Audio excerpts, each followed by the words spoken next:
What up, dude? Let me get situated for a sec. First of all, before you get situated, I just want to say the man, the myth, the legend. Uh, it I still has haven't been way too long. been way too long, man. But it was way too long before the last time we met. At least now it's only been what? Is it 1 or 2 years now? Um, two 1 year. years. Oh my God. Yeah, No. because it was with Black Veil Brides opening up for Hailstorm, so that was 2 years ago. Oh my God. Time flies, dude. But back out in January. Nice. Yes, as we discussed. I'm excited. How you been, man? Um, well, pretty busy up to November. The last month has just been here at home, so Nice. I like your the room there. What's the setup? Is that your little area or is that somebody else's area? it's a shared space with my son. Nice. So So, and that's we not is share a that lot your of common collection? interests. Is that your collection This or his? this is definitely my collection up here. Okay. Th- And what is that stuff? this pop figures. Uh, I actually have one I'm going to bring you. I No can either way. surprise you or I can tell you right now. I mean, I kind of want to see. It was gifted to me originally, but I've always had it in mind for y'all. Whoa, Mr. John. Holy shit, dude. Gonna have to get you to sign that thing. Absolutely. Awesome, dude. Um, well, I mean, I'm just thinking like it's like I usually like to do these things as if they're just regular like a phone call, but since this anybody watching this may not understand how we're connected, so I suppose we should go through that a little bit. Um, Absolutely. but I don't like because I hate this because you know what's funny? I did a call with Corey the drummer, Corey Clark, Yeah. who now he's got his like project with Cowboy Mugshots or whatever, which I follow and I'm quite proud of him. I really like a lot of the music that he. I mean, I told him I kind of like almost everything he does, but of course you like some things more or less. Um, but I felt weird in that call because unlike a lot of the ones that I've been doing where it's like recurring conversations with like a high school friend or whatever, uh I felt like I had to provide so much context in the beginning that it sort of turned into like an interview, and I didn't really like that. Like it's not what it's really supposed to be. I loved the conversation, but let's try not to fall into that right now if that's possible. I do think we should discuss like how we know each other and the backstory a little bit. And I don't know if you want to maybe I would like to hear your perspective actually because I know how I would tell this. I remember the first time we met. I remember you picking us up at the airport Uh, in I don't know if it was LaGuardia. It was I think it was Um, New York somewhere, but what uh, led up to us meeting and what was going on in your life when, when you first tour managed for us? I think it was actually JFK. It was probably JFK. Yeah, Yeah. yeah. Because I had never been to the international terminal at JFK until then. I've done the domestic side plenty. Um, but yeah, I mean, it was you know, a different tour than I was used to, and it was me picking up you two, and what was that? Was our first tour together? Yeah, our first tour together was the Crazy Fly dates. Was that the one? I think we I did quite, didn't we do some driving also though? It was like that we were Oh, you know doing. what? It was Joywave may have been the first one. Well, I remember it was Joywave and Sir Sly, Yeah, and but yeah, and then I think that's how we hooked you into the fly dates because I don't know if I I don't don't know if know you if you would have had me otherwise. but I think I That was remember us talking about yeah, that's how yeah. Yeah, sorry, go ahead. no. You know what? The fly dates were first because we had that last gig was with Joywave in Hawaii. Oh no. I'm mixing it up. It was Joywave first, and then the last show of the fly dates was with the next band who was a bit of a pain in the ass to work with on my side. Well, we should have just said the band before we dropped the Oh, pain in the ass. I didn't drop the band. Well, that band that you're referencing, actually, a lot of the tour was good, other No, than we yeah. had problems with the tour manager, right? That was the That's main why I thing. said it was the back. It wasn't really the band that was the issue. It It was a actually pain in wasn't the even, ass for me to work with. yeah, but was it actually them or was it the other opener? Because I remember a lot of our problems were coming from the tour manager for the other, like the band opening for us, opening for them. So was it Oh actually man, their? I we're can't. we're we're spilling off here, but I'm happy to dive into it. I think a majority of the problem was the tour manager for the headliner because the headlining band had a relationship with the opener, and you guys were stuck in the middle.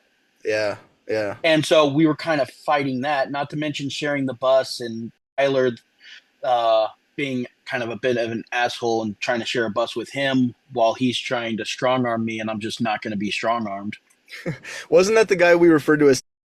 Was that what? Yes. Yeah, yeah.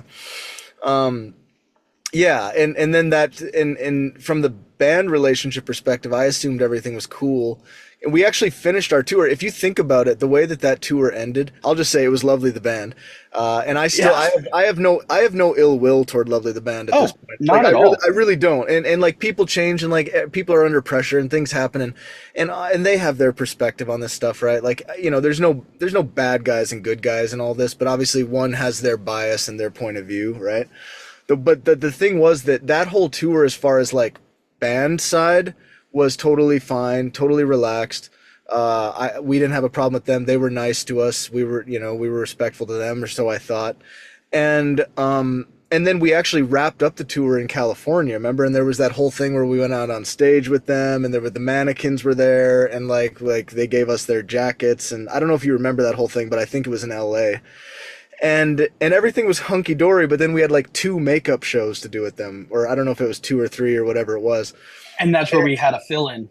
I wasn't at Yeah, those two shows. yeah, it was just some kind of thing, right? And then on I think the first one back after being away from them for like a few weeks, couple weeks, whatever it was, maybe even longer. Might have even I don't even know if that was months later. I have no idea. I can't remember exactly, but and then we were at House of Blues in I can't remember where it was, but somewhere in the Midwest maybe or something like that. Or maybe it was in the South, I'm not sure. But basically, so we were performing You're Somebody Else, last song, obviously, you saved the big one for last, and I think our set was supposed to be like usually it was like 30 minutes or something. I have no idea. 40 minutes. I don't know. It And was then either 30 or 35, but yeah. yeah, and then in the middle of You're Somebody Else at the very end of the of our set, you were running around frantically. I remember, or somebody was trying to get our attention. I actually don't think it was you. It might have been their guy, but I was like, I don't know what to make of this. Like, I have no idea. Zach, Somebody, you know what I mean? Like, I had no idea. What am I supposed to do? Like, we start a song. What am I supposed to do? Just be like, oh, there's somebody waving us off. I guess we're going. You obviously play through, right? And then all of a sudden, like we're halfway through, we're in a big chorus, whatever. And then all of a sudden I'm noticing the crowd getting weird and they're like, blah, blah, blah. And then I have my ears in so I can't hear what they're saying. And then I think Spressa popped an ear out or something and they were saying like, the mics are off or something like that. And it turned out that they had like cut all the sound. So we're just up on stage like, oh, you look like yourself. I mean, whatever the fuck we were doing. And then we still didn't get it, so we're like, just keep playing, just keep playing. It doesn't matter. You just push through. That's show business, right? And then, but the thing that added the insult to injury was, that all of a sudden this fucking curtain starts slowly lowering in front of us. So it was like they literally rolled down a curtain in front of us, and then it turned out that, which I mean, maybe you and like, look, I'm not trying to throw you under the bus. I don't know. All I'm trying to say is from our perspective, just honest to God, from our perspective, we always communicated with you about set times and all that shit, and we didn't want to go over. We didn't want to be assholes. That was our whole philosophy. Is just like don't rock any boats. Just like, hey, we're happy to be here, but we'll do our thing. And it turns out like the lead Mitchie, the head of Lovely the band, like after that show we were so fucking pissed or whatever, we go back to the hotel and then I see that he texts me and he's like, hey man, really sorry that it had to happen this way, but like you guys have been going over like consistently on this tour and blah blah blah blah blah and da da da da da. And he's like, so it was the last straw, and it was like, oh, okay. And he was like, no hard feelings. And it was like, dude, first of all, hard feelings, because like you just don't do it like that. That's fucking crazy. You let it go, and then you have a conversation afterwards in private, and you make, but also after doing the whole fucking tour, ending the tour, and then just making this bold statement of cutting us off in the middle of a song, our biggest song, on a makeup day. I just felt like the whole thing was a little weird. Like, and I have my theories about this weird resentment that was going on because they were expecting some political maneuvering on our part. They were trying to get me and Spressa to like collaborate with this band that Mitchie had signed to some kind of an imprint, and then and what did I say? Is his name Mitchie? And we were Mitch, whatever. Yeah, and maybe Mitchie. Actually, I think he went by Mitchie. But then we were just kind of like, our headspace wasn't even there. We were like, we don't want to. No, he was trying to get this band to open for us on our headline tour that we were planning. And we were like, well, we just can't automatically do that. And plus, our philosophy at that time was we didn't want to have an opener for us that was anything like us. And he wanted like this duet to start the show. And our thought was like, no, we want somebody doing something completely different, but still that our fans will appreciate, which is why I went and looked them up, and it felt like a Flora Cash ripoff. Yeah. And I'm like, no, I don't. I mean, why? I get the logic. I'm sure a lot of people would just roll with that and feel like whatever. But we were like, no, we're gonna actually have to think about who's gonna open for us, regardless of what it is. We're not just gonna like. We didn't know that we took on this tour as a quid pro quo, so that you could. And that's what it started to feel like. It was like, oh, I thought you guys wanted to have us on tour, but maybe you just want to take advantage of us and like make it, I didn't like the maneuvering, but we were very respectful about it. We were just like, hey man, we'll think about it. We'll check them out or whatever. And I don't think that's what he wanted to hear. And then it never happened. And I honestly believe that some of it was that actually, but I would like to hear your thoughts on the actual, like what they claim it was. Like, were we Charlotte, Chicago House of Blues. Charlotte was over 2 minutes. Chicago House of Blues was 4 minutes past. Those were the two, and I had conversations with their tour manager after Chicago House of Blues apologizing. And everything after that was in time, always done. We ended up, actually, I think we ended up cutting a song. I think we cut Pharaoh. Yeah, because that's what it sounds like. If it's between 2 and 4 minutes, it's basically like cut a song, right? We ended up cutting a song, and we were always done 1 to 2 minutes early the rest of that tour until we got to the makeup shows. And on the makeup shows, we had Zach coming in to fill in before you guys. Oh, yeah, you weren't there for this, right? I wasn't there for the makeup shows because I ended up right. Zach called me immediately after the show, or after you guys got off the stage and all packed up, and then you called me like midnight, 1 o'clock in the morning that night after you guys got back to your hotel or wherever. I think I called you from the green room, to be honest with you, because like I think I remember calling you. Yeah, because it was catastrophic. I mean, have you ever seen anything like that? Like I know you weren't there, but I'm saying, have you ever seen anything like what I'm describing? No, I've never seen anyone get pulled like that. Outside of hip hop artists, because I've cut a hip hop artist, but again, they were 20 minutes over their set time. Yeah, that's 20 minutes. It doesn't even compare. That's apples and oranges already, just based on that. Like we all know that. I mean, the thing is, I don't think you can expect. I think with an opener, you have to expect, give or take, a song's length over or under, right? Like that would be within the realm. And even that, I would say, like even if you were under 10 minutes as an opener, as long as it wasn't every time, I would still be like, okay, whatever. Like we have to give, because like the energy in the room, and sometimes things happen, and sometimes people talk a little, and then you just kind of got to think like, well, if they went over by a little bit, then maybe that means the energy in the room is good. So they were going back and forth with the crowd. So maybe that means the energy is going to be good for us too. You know what I'm saying? And sometimes if people end early, it means that actually the energy wasn't great. So you rush through and tried to just get it done. But I can't understand this thing of like being butthurt about 2 to 4 minutes over on a few shows. And then what I assume was basically, again, one song over. I don't know, but it seems like they claimed like, yeah, you were I don't know what they said, like 6 minutes over. I have no idea what they said, and I don't know how that happened, but it was probably. I mean, I don't know whose fault it was or any of that. Maybe it was nobody's fault. Maybe it was, like I said, just. But it was just such a weird way to do it. It was just like cutting the audio, and then because most venues don't even have a fucking thing that you can roll down in front of the band, but it just felt like No, some kind of comedy where it was like just this fucking like projector screen comes down in front of our face. It was and in silence. yeah, That's also one of the things where I wish I would have been there. I had some personal issues going on at that time, and I had to jump off. That's why we got a fill-in to come in. But that it was also that fill-in's first show. I feel like their tour manager, knowing the situation, should have had a little bit more leniency. And the fill-in should have been watching the clock a little bit better because there's plenty of times where I think before we got to Chicago and we officially cut a song, there was plenty of times where I was jumping on the talkback mic into your ear or running up with a sign, if you remember the iPad, yeah. saying, "Hey, go to the last song." Yeah, that's true. Yeah, exactly. So that's probably the thing is like maybe there were points where we were actually too reliant on you being able to give us like last minute changes.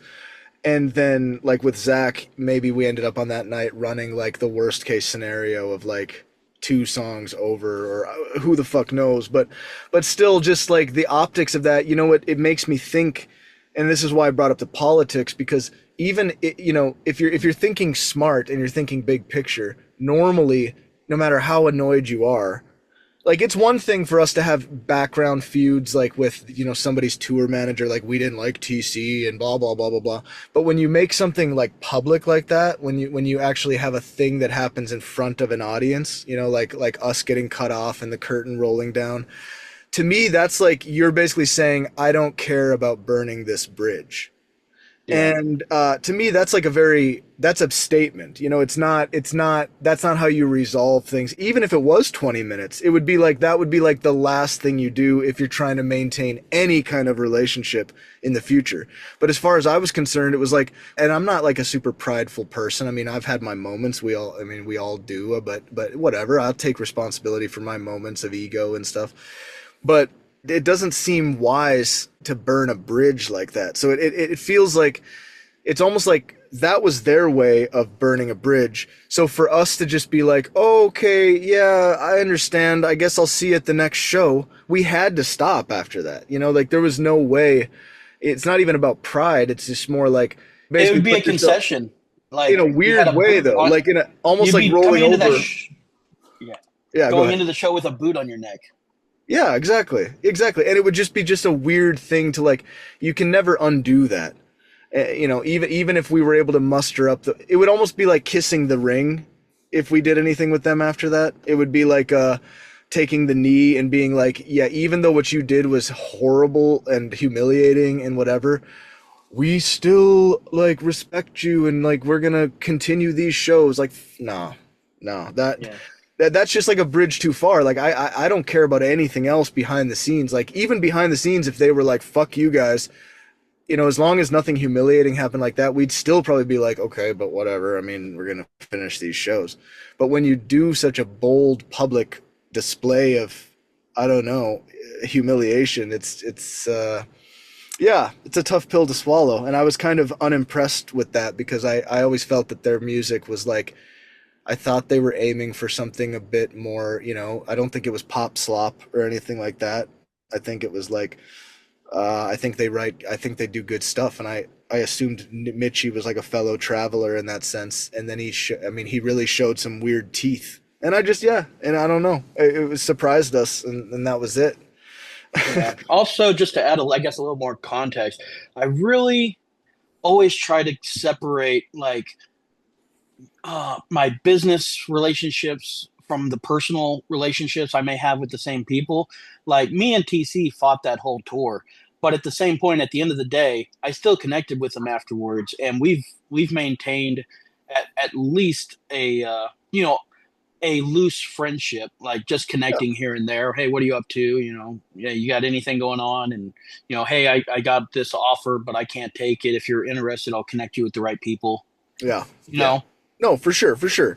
Totally. And I would do the same thing. I mean, of course, like, and that shit shouldn't matter. But also don't forget that actually, weirdly enough, I don't know if I think you'll remember when I tell you the way that a lot of this actually ended up getting resolved. It was before the end of the tour, but finally Spressa had had enough and finally went and confronted TC like directly, and like the way she described it was like, I just treated him like a little brother, because she has younger brothers, and then just kind of was like, you need to shape up, dude. You're being a fucking asshole to us, and blah blah blah blah blah blah blah.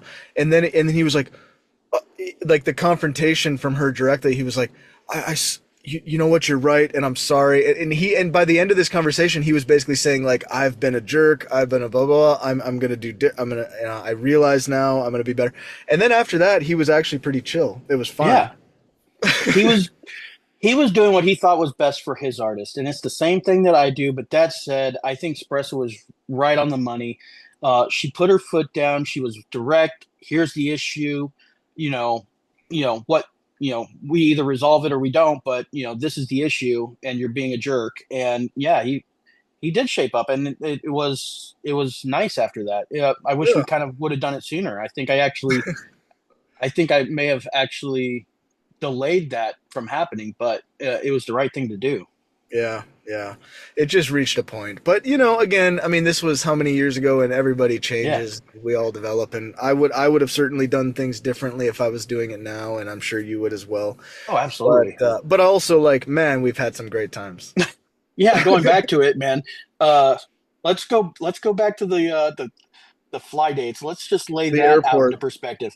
28 days, 32 shows, sometimes flying twice a day. Yeah, yeah. And There was a halfway few through the twice a day. tour, halfway through the tour, having to adjust all your times so that you can fly with someone who may have lost their passport. Oh my God. Yes. It was Espresso who lost her passport, right? Yeah. Yeah, and then She had, having to get a hold of the Swedish embassy. I think it was in Louisiana. yeah, I think it was New Orleans embassy, Yeah, like consulate. Yeah. Which is crazy because she ended up losing that. I think she ended up losing that passport and maybe one more by the time this whole thing before 2020, because she eventually got like a warning. I remember the last time they were like, this is it, man. Like, if you lose another passport, we're not going to give you another passport. Like, because then because it's like, well, she actually got that passport back. Delta sent it back to her because it also oh, had her visas in it, so they found and it. it was in a seat back cushion. They mailed it to you guys. Yeah, that sounds familiar, but it doesn't matter. I mean, they were just like, this is too frequent, and I think what they said realistically was like, if you lose this passport, you're gonna have to wait another 5 years before we will issue you another one, because for fraud prevention and stuff like that. It looks like she was operating some kind of passport ring or something like that. But we also lost one on the Jude on the Line tour, which you weren't on, and that was also like we had to readjust some stuff because we had to go to Canada, and then we had to, yeah, which I know it's horrible. Whatever, man, it is what it is. But I just want to say about the fly dates and like first meeting you. I distinctly remember because we had just been on a different tour with a different tour manager, and we were kind of, well, and I think we should say like tour manager slash sound engineer slash basically everything. I don't think people, in Europe, such a role does not really exist. I mean, maybe you've seen it, but it's hard, at least in Sweden, to find somebody who's actually going to be willing or able to do all those things at the same time. Like drive you around, do the sound, handle logistics, scheduling, booking, hotels, and all this kind of stuff, mapping out, blah, blah, blah. It's a big job. It's a big job. And I was actually surprised that such a role existed, because I remember saying to Basin, I was like, well, we need our manager at the time, we were like, we're tired of driving ourselves. We can't keep doing that. It's just really stressful. And also we can't keep relying on house sound. So like we're going to have to hire a sound guy, and we need a driver. And he was like, oh, no, you just need a tour manager. And I was like, well, what do you mean? And he was like, yeah, no, that's a thing. Like there's people that do both and a bunch of other stuff. And we were like, pfft. seemed too good to be true. But the first guy that we had, I'm not going to say his name, but we liked him a lot. But it was just a different vibe, you know. And then I remember like meeting you that day. First of all, I think you were dressed a little bit like a limo driver. Definitely didn't have a suit on. I don't do suits. Well, you know, in my mind, you had a suit on because something about whatever you were wearing just gave off that vibe, and also the way you were holding that sign. You know, like when we got off That I the did do. airplane. My handy iPad that I take everywhere. Yeah, and it felt very formal. We were like, "Oh shit, this guy's a pro, dude! Look at him with his fucking sign over here," you know. And then, but I just remember you being extremely helpful with like bags and stuff like that. Which again, it seems like a small thing, but at that time, you know, we were used to dealing with like kind of every man for himself with the former tour manager, and we just appreciate it. It goes a long way, even though it's not like we needed that, and it's not like we were divas about that kind of thing. It was more like that was a fucking nice gesture. It sets a good tone. So we got off on a good start, I would say, is just what I want to say. Like our impression of you that day was very. We were like, yeah, this feels good, and so luckily that carried through. You know, barring the usual like being on the road with somebody for a long time and you have your frustrations, and of course there's a work dynamic where it's like, you know, we're there to do a job, and sometimes we disagree on how the job's being done or whatever, and blah blah blah. But barring that, yeah, some of our best times ever uh, on the road and stuff involve you. So just want to say that. um but yeah, the fly dates, dude, that was insane. That was Yeah. actually, and I don't really like flying, so that was like some real like spiritual testing. I But think in those 28 days we only had two days off, ah, and one I counted one as a day off, but it wasn't a day off. We did a parade, and oh, then we were off for the rest of the day.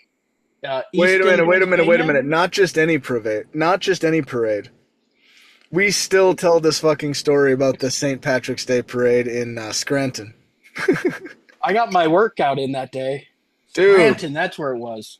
do you remember that fucking parade float though? Like we were like there was just they just put us on the back of a flatbed Yeah. on a semi. There was no railings, no safety things or whatever.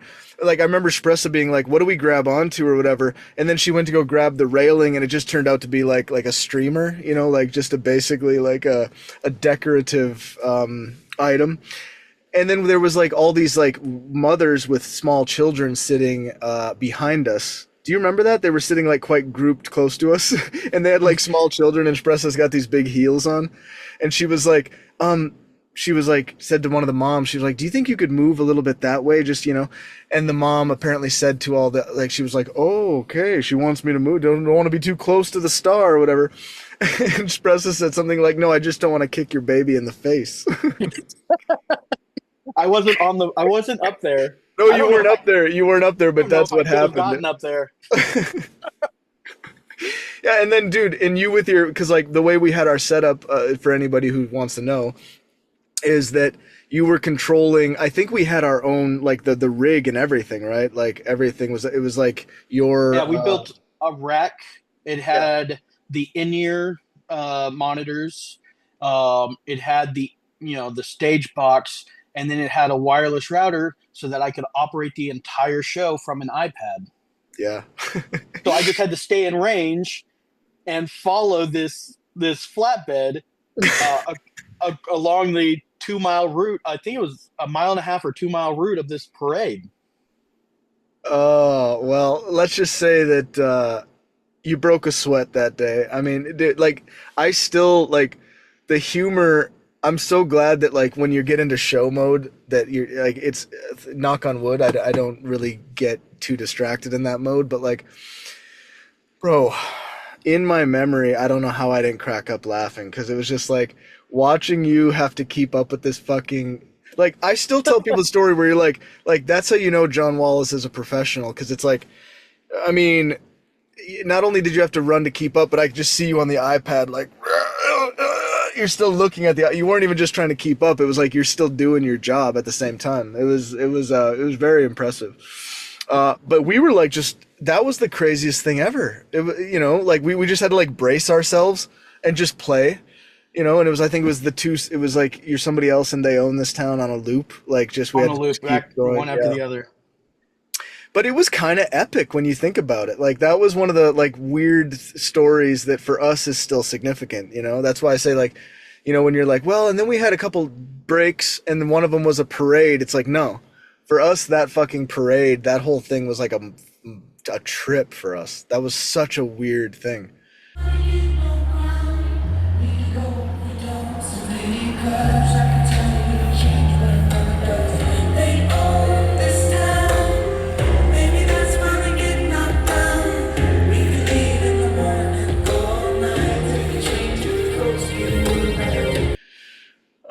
And it was also cool because Scranton, of course, The Office and whatever. I remember that Yeah. being a little. I think we also played like some showcase thing that evening, didn't we? There was like some. No, we went to this bar, but I don't think you guys performed. Okay, but I remember us Maybe being you in the did a meet and backstage. greet there. Yeah, yeah, yeah. Or no, Okay. you were meeting with radio people. Right. So we were backstage in the green Yeah. room, but we weren't performing. There was a band on stage, and I remember them doing a great cover of The Killers on saxophone. Oh, interesting. And then that was the first day of your our tour manager posts. Wait, what was that? That was the first day that you guys started doing our tour manager posts. I forget, How many of those did we do? Because I vaguely remember that. I like don't five think. or six of them. Yeah, it wasn't that consistent, but it could have been a series. It could have been two. That's what I always regret. Like this is what I brought up to the like. There were so many times like, and this was like a little bit after like, when we were doing say the Judah thing, which you weren't on, but that was like a very long tour, and we were on a bus and stuff like that.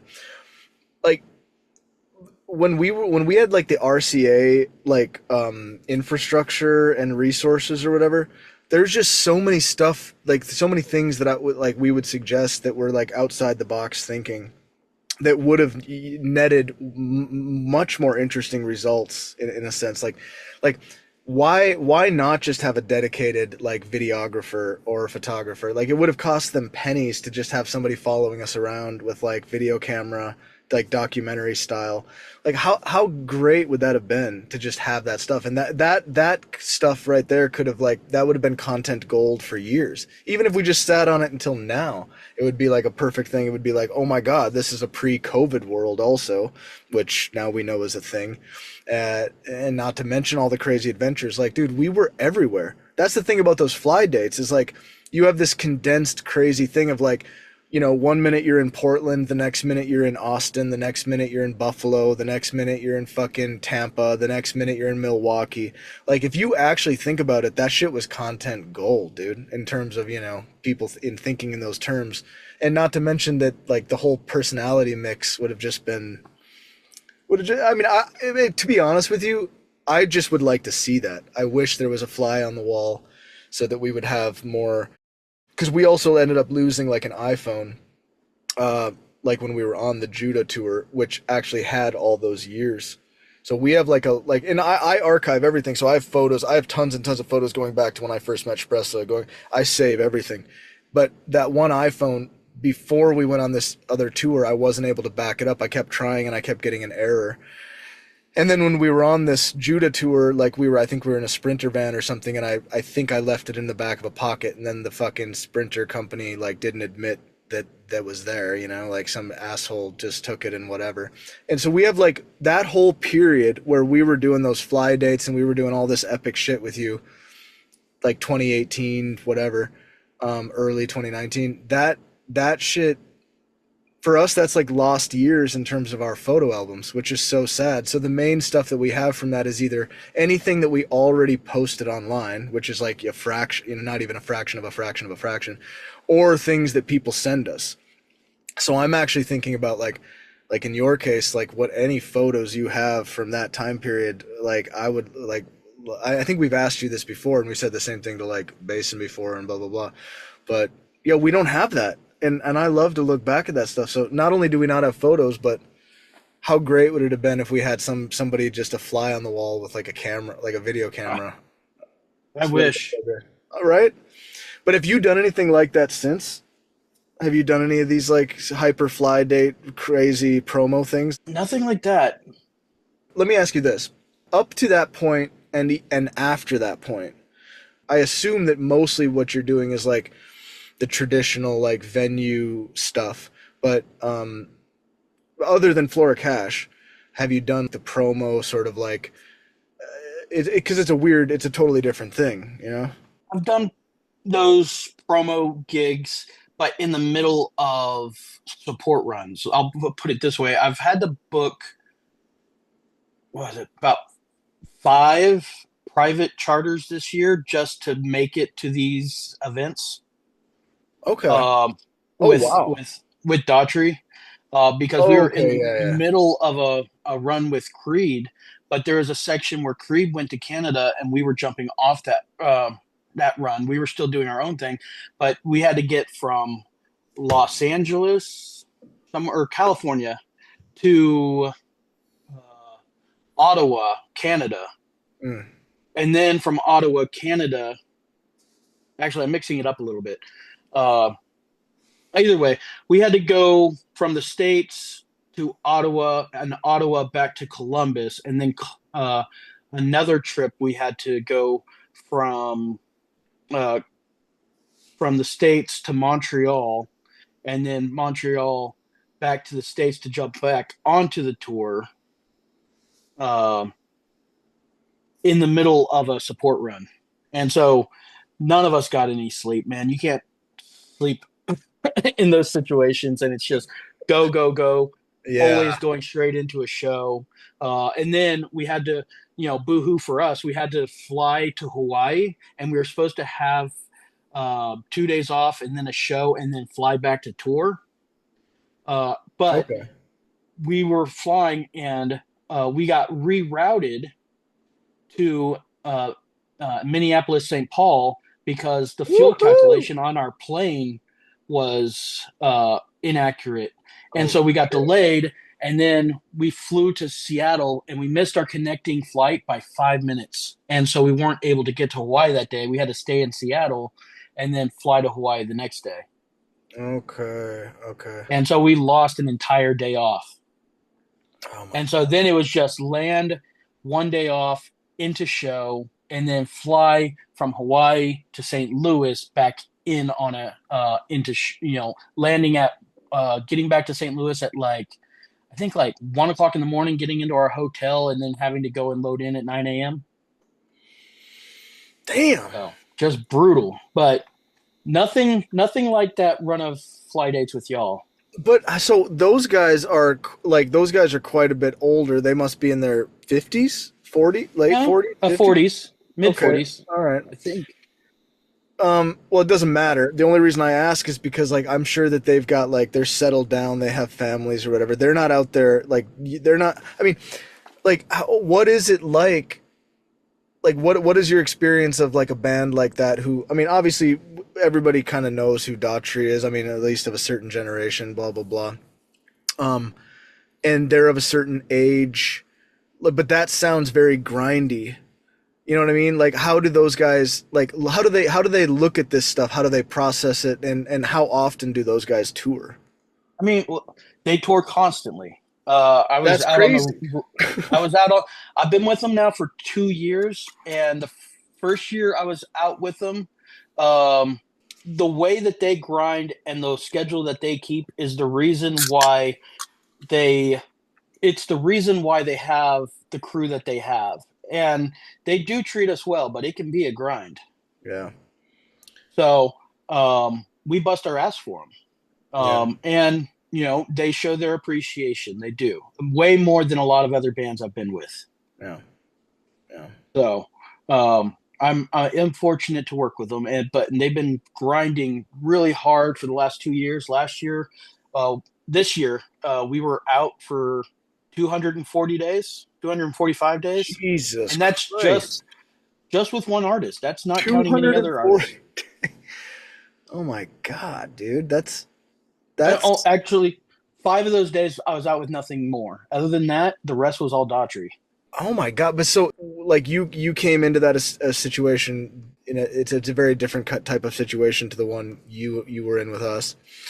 Do you ever do you ever talk to those guys, or are they kind of at a distance, like arm's length, or how what's the, because the reason I ask is only because I would want to know if you've ever actually sat down human to human and actually picked their brains about why the fuck they're out there grinding so much, or like how they do it, or that's why I'm asking. But I won't ask those questions if it's not that kind of relationship. You see what I'm saying? So I'm just kind of Yeah, curious. it's not that kind of relationship. It's very business related. He No. cares a lot about what he puts out, and he is very involved. I've had a lot of conversations with him, even on the front of house side, and just talking about how he wants his sound out front, how he wants his art portrayed to the audience, and he's very involved.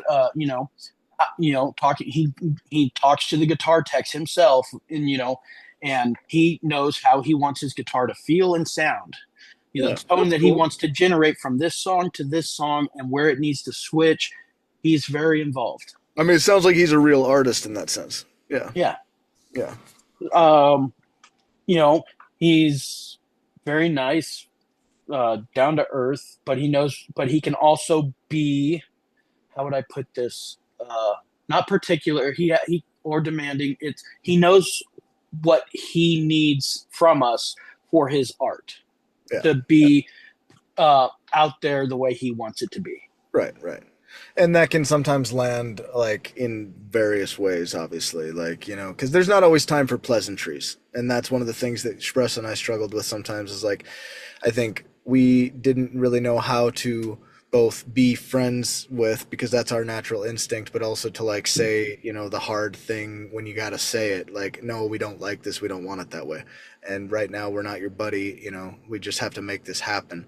So that actually is very hard. And I'm sure when you get to a certain point and you've done it as much as he has and you do it as much as he has, I guess you figure out these ways of keeping everything kind of separate, or, understood or compartmentalized or whatever it is, so that whatever relationship he has with you and other people on the crew, it probably makes sense given how much he's done it. You know what I mean? Like you kind of have to have some, maybe he feels that you kind of have to have some, maybe your sense of boundaries changes, when you've done it that long or as much as he has or whatever. But like Express and I are really bad about boundaries. And for us, it's like, hey man, if we're friends, we're friends. And that's always going to take precedent over everything else. Like cool that we work together. But that is hard though, because I think what happens sometimes is that at least for me, maybe I think she's a little different, but in that sense, we were kind of similar sometimes. Like you shove down and repress things that you want to say on a professional level because you don't want to hurt somebody's feelings. Like, hey, I didn't like the way you did that. You don't want to seem like a dick. You want to be like a buddy. But then I think what happens is that when you do that, eventually it builds and then it explodes in a totally irrational way later, where you're like, you say too Yeah. much, you say something like then you say something really offensive when actually it didn't really need to come to that and you don't really mean it. But it's like, fuck, I've been repressing this feeling because I want us all to be buddies. And then, now it got weird and now I feel bad. And I don't know. I'm just thinking like how do people navigate in this world? I wonder that sometimes because everybody's different, right? And that's why I also have sympathy sometimes when people say like, yeah, everybody knows that so and so is a dick, and it's like, I mean, is he though? Like the guy's super famous or the chick or whatever, they're super famous. The whole world changes when you're at a certain level where it's like you never really know. Isn't it weird? Like you can get to a point in your life where you actually genuinely, rationally, do not know if somebody is just telling you everything you want to hear and trying to be your friend because you have some kind of power or influence, or if they really mean it. And how many things do you miss and overlook? Like how much romance and beauty is gone from your life when you become skeptical of all that. And but also you have a good reason to be skeptical of it. And so then all of a sudden, like you live in that world with this new set of, problems and constraints about like, can you trust people, whatever. And then people come up to you and they ask you for something, even sometimes like an autograph or whatever. I can totally understand a very otherwise nice person in that situation being like, stay the fuck away from me. I don't know you. I don't want to do this, whatever. Even it doesn't mean they're not grateful to like the audience in the abstract, but it's like, actually, if you examine your own psyche, like how would you be in that situation? I don't think it's Yeah. easy to know. And it tests people, man. Like we got tested with stuff and I'm glad we sort of like maintained our heads or whatever. But a lot of people let it completely fucking go to their head where they're just like, imagine being Justin Bieber.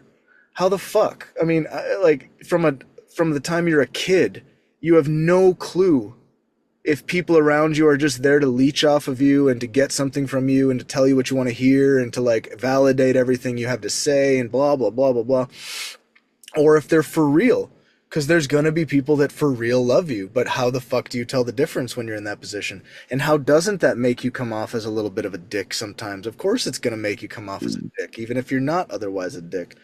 I don't know. Yeah, now I'm ranting, but It's all situational. yeah. Sometimes they are a dick. Sometimes it's the only way that they can protect themselves because they don't have any privacy at Exactly. all.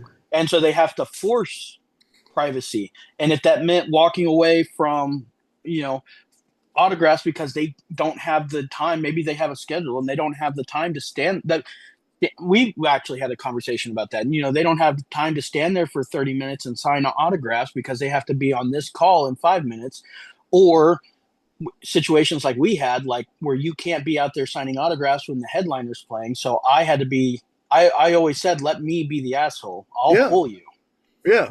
And Like we always said to it's your you, job to be the nice guys. yeah. I can be the bad guy. I can be the dick.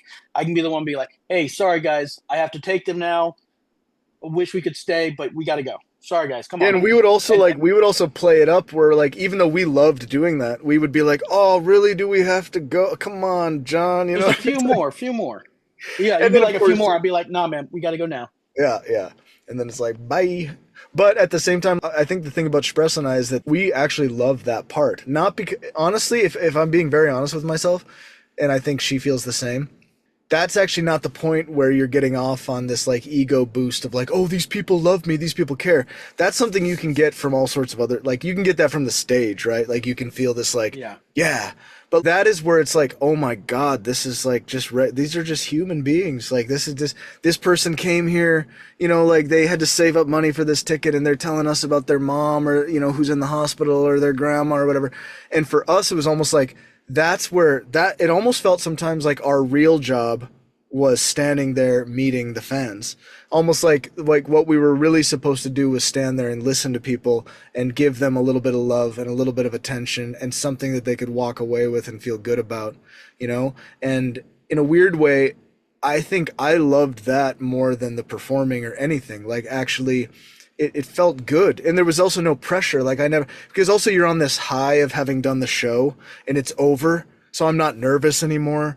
It's like just pure, like I don't have to be focused on myself and am I going to do a good job. It's like I can be completely focused on other people. Like I want to see you, I want to know why you're here. I'm so glad you're here. It's like this concentrated focus on the other, which is like actually quite beautiful. It's like it's therapy for them, it's therapy for us. It's like a real human connection, and it kind of restores your faith in humanity in a weird way to like see people like, I don't know, the way that people talk when they meet you after a show. It's like, they tell you all this personal shit and it's like they need a hug. It's like a lot of people just fucking need a fucking hug. It meant a lot to you, but it could mean something completely different and a lot to someone else too. And a lot of people connected in that way. You Yeah, reached that's a true. lot of people. That's true. That's true. Yeah, that's a good way of looking at it. Um, but yeah, no, but I thank you for being it's funny because we've done some shows after that where, we did like this Stockholm show a couple of years ago as like a one-off to just, do it and put together because we have a lot of new material and blah, blah, blah. And, our we just decided like, you know what, we're gonna do the best we can with like, we're gonna communicate with the house guy, and we're gonna, and we have our family there because it's Stockholm, so like they can handle all the logistics. And it's funny because every time we've done these shows where we don't bother to like have we just bring our friends and family to like help out with stuff like that. The role of actually the one who has to shepherd at the end, like where we go want to meet people and we're like, hey, can you come help with this? And then blah blah blah. You got to take pictures and then da da da. And we're like, and by the way, sometimes you're gonna have to move the person along. Like trying to explain to people that are not in this world. After a certain point, even if we seem into it, you're gonna have to move them along. You're gonna have to like be a little bit like, okay, everybody, now moving on. There's so many times where we just think like, fuck, we wish John was here. That was like one of those things where, I mean, you were good at many many things, but that is one of those things that's just uh there's so many times where we appreciate like how good you actually were at, because you were also very friendly about it with people, Yeah. like very like sweet, but also you always seemed a little frantic, like I 'cause calmed down on the frantic side. I got no, I very don't, I say that in a good no, way. I mean, you're good. I got very attuned to that position and really adjusted when I was handling it with Black Film. We were going through like 100 to 150 meet and greets each day. yeah, yeah. And it'd be me and the production assistant and the photographer just rolling through people. Production assistant would sit the next one in, and then I would be the one, wrangling them out respectfully, nicely, friendly. But also, you look like you could take any one of them down if you need to. You know? Or at least pick them up. Oh man, no, I still remember like that brings up the teddy bear dad aspect that vibe you have, which needs to be noted. You always had a protector energy with us on the road, which we didn't hire you to be security. We would never have asked you to do anything like that. We would have never asked you to be like a heavy, in the sense of somebody who's prepared to go and whatever, throw their body on the line. But I think just on a friend level, like on a friendship level and mutual respect, there was, I still remember like walking through, Express and I still talk about walking through San Francisco. And I don't want to get into the politics of all this, but apparently it's worse now than it was then, which is kind of crazy to think about. But I remember us walking through like a kind of Skid Row of San Francisco kind of vibe, and on the way to like a karaoke bar I think we were trying to go to. Yeah. And I just remember you being like, you guys walk on this side, I'll walk on this side, because it was just a row of, people shooting up and junkies and whatever, which, all sympathy and compassion to those people. But, you had this kind of like, almost like Secret Service, like I'm prepared to like jump in front of a bullet vibe, which I mean, nobody asked you to sign up for that. And but honestly, that meant a lot to us. And yeah, we really appreciated it. And we still tell people about that. So yeah, thank you for that, man. No worries. Good And stuff. not to dive too deeply into it, but it's always just about situational awareness and growing up with that, and having sisters. It's just kind of always how I've been, regardless. Yeah. Yeah. No, I totally get that. I totally get that. But why? So you said you're coming to Stockholm in couple of weeks, January 20th, I think you said. January What? 20th is the show, but I have a day off in Stockholm, January 19th. Oh, okay, it's the 19th. Oh, that's actually probably better, maybe. Um, or is it? Is it better or worse? Let me see here. Oh no, that's gonna be fine. Okay. Yeah, Monday. Go Monday. Yeah, yeah. We have to do like a little rehearsal that weekend before down here in South Sweden. We're doing a one off in Switzerland. It's like this. It's what is it? January 24th. So shortly after we see you, we're gonna do a one off in Switzerland. It's at a church, and they do this like yearly festival of the lights or whatever. I All think right. maybe I don't know if you check our Instagram, we posted about it, but it's if you actually look at the photos, it's freaking amazing. So it's kind of like the lights are in a sense just as important as the music. So like they do a light show that is basically programmed to a certain length that's going to happen in this church, and it's like the whole church gets illuminated with all these crazy lights and stuff. And then we basically have to make a set that is exactly a certain length, which is good. Like if we're going to use, tracks and stuff, it's perfect because then you can basically just, I mean, it's not going to be just tracks. Like we'll have some live instruments, but I'm saying like when you're following a click and whatever, because then we can just basically, and they also say It's just no talking between songs. So we're basically like, we should, you kind of just like press go and just do the whole set. But what were you going to say? I was gonna say a lot of people don't understand that sometimes not everything can be recreated live, and that's where the tracks come in. Not to mention the click just keeps everyone together. Yeah. Yeah. Totally. Totally. It's not meant to be the music behind. It's meant to be the filler Yeah. and the support. Yeah, for sure, for sure. I mean, the way that I looked at it when we really needed, like, we couldn't afford to hire live musicians, and also, can you imagine doing all those fly dates and like bringing a bunch Oh, of more people people? with us? No. No, it would have been impossible. But like I told you when we were touring, the way that I look at the tracks thing is like if I'm gonna do tracks, I'm performing I'm performing the thing before it goes live. So it's like I treat it like it's live in the mixing. Like I treat it like I'm here right now and I'm making the things happen now. I'm doing all the artistry that's supposed to happen on stage, but I'm doing it ahead of time. Okay. And like in the case where you have to go very track heavy, right? Yeah. And then I feel like embrace it fully. And where I get inspiration from is like, yeah, hip hop, EDM, blah blah blah. It's like, you know what? There's no reason that we can't incorporate some of the philosophy here. Like we don't have to be purists. It's like sometimes it's cool to be more instrument heavy or to have tracks laying in the background. Sometimes it's just fine, and you're gonna have to just accept the fact that the artistry can live in something that is being played back, but that was created consciously and developed with live in mind. Oh man, Uh, I was gonna dive into something and I totally lost it just now. yeah, yeah, you let me ramble too long. No, you're good. You're good.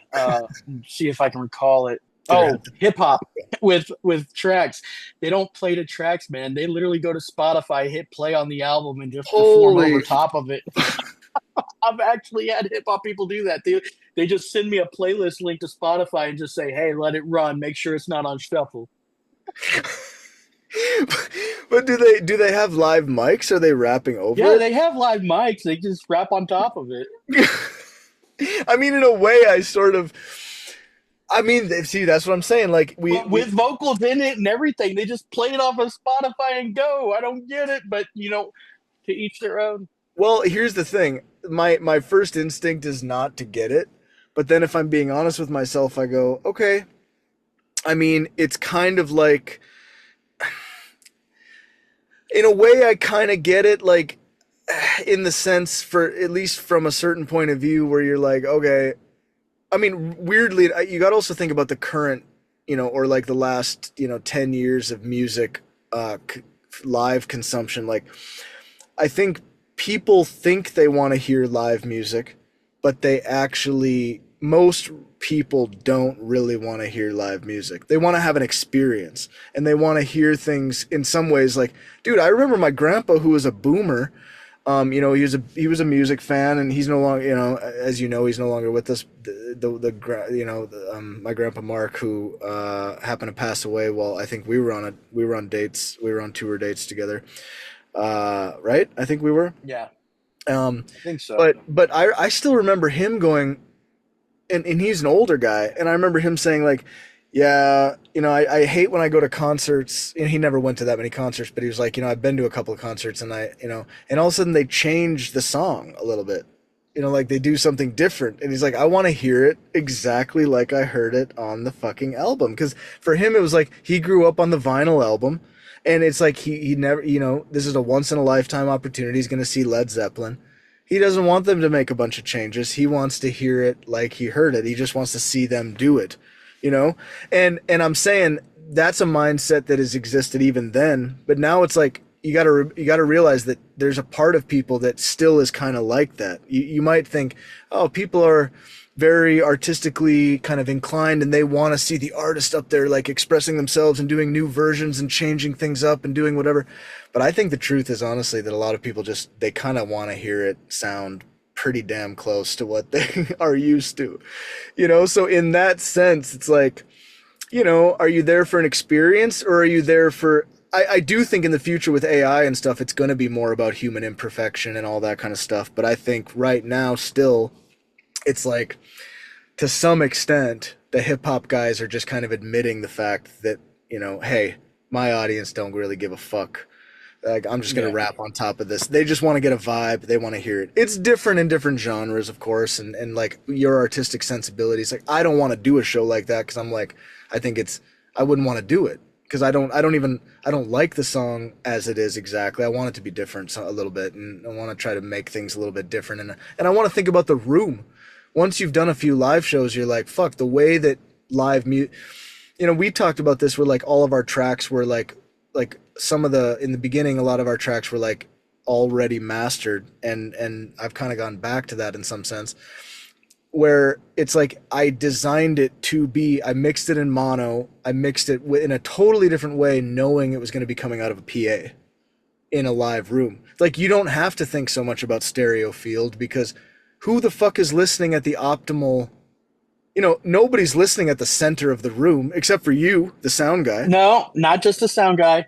Uh, and there is plenty of the audience that still gets a stereo perspective. I will argue with this one all day. Like even when we're in the amphitheaters and I have my system tech, we have our left, right speaker, we have our outfills, and then we have even the fills around the outer layer. It is all multiple senses of stereo. You have your left and your right, but the outfill that's on the left is getting the signal from the right send. So now the audience on the far left is still getting a stereo perspective, but it's reversed from anyone in the center. Sure. And No, same yeah, thing I on the could see that. opposite. I could see that. Yeah.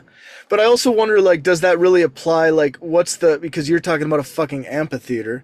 Like Yeah. when we're talking about mid-sized rooms or whatever, Mm. like black box kind of scenarios, like what we were playing, do you like how much does it matter? Like, and I always said I'm down for like I think it probably does matter in the periphery. Like anything, like when we have our vocals and you want to throw some effects on there, like let's do some stereo effects or whatever. But like the basic, I mean, in general, nobody's really got a great listening perspective, honestly. You, if I'm not mistaken, and you're somebody else, there is like this little da da da da da da da da da da line. Like it's like a line of 16th notes, and it's like a clicking sound, and I feel like it pans usually.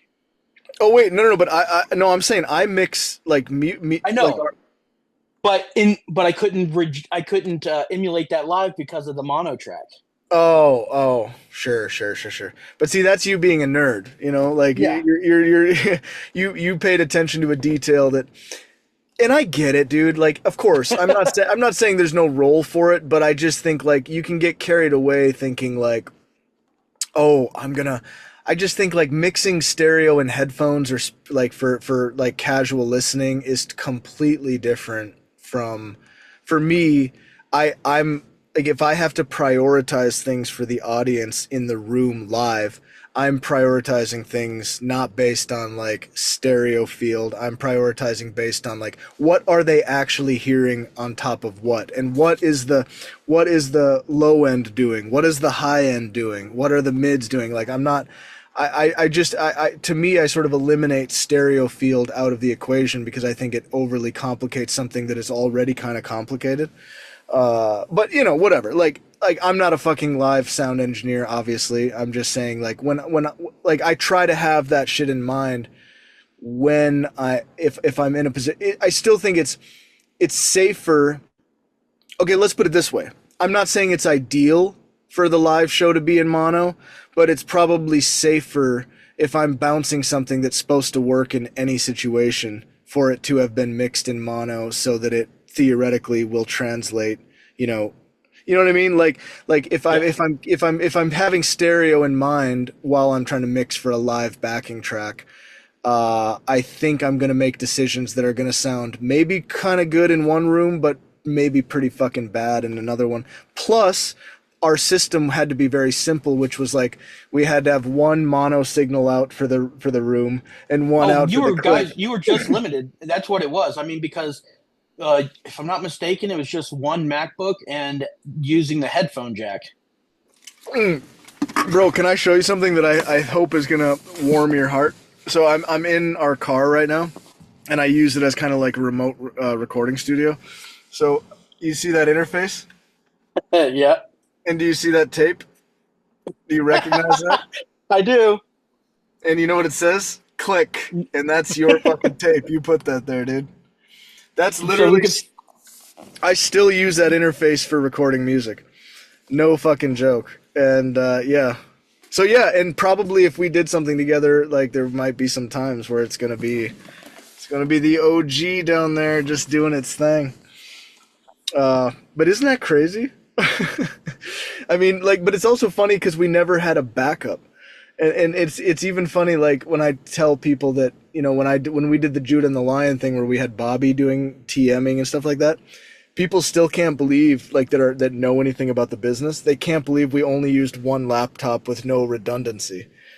It's always just like, It failed on us in Charlotte, and that's why we did go over by 2 minutes because you guys ended up doing your somebody else acoustic which was at that magical. show at the Underground. Yeah, yeah, I remember that exactly. And it turned out to be better. You know what I mean? Yeah, Like that was a better experience. But of course, they it have was a to. unique moment. Yeah, it was a unique moment. Totally agree. But what do you got on your mind, man, lately? Only the important stuff. As in, what are you drinking right now? What are you sipping 2.8, on? 2.8s. 2.8. Did I ever tell you that I only drank like low alcohol beer at home? I always knew that. So this is what I'm drinking. It's called Prips Blua. It's a Okay. Swedish beer, classic, whatever. It's 2.8%. So that way you can drink pretty much as many as you want and kind of not become a total dumbass, which is great. See, I like to sip. I'll make it last longer, but I like to be able to drink less and get more of the burn, so that I don't feel all bloated later after drinking eight cans of something. The funny So, thing is, like, these cans are also like 50 centiliters, so that's basically like like a pint or something like that. So right. there's a lot of liquid. I'm getting a lot, like my kidneys are getting a workout, bro. It's Yeah, let's but see here. the liver is taking it easy. The kidneys have got to work out. Oh, what do you got there? Big So ditch. I'm Big Ditch Hay Burner, 7.2. Product placement. Are they paying you for that?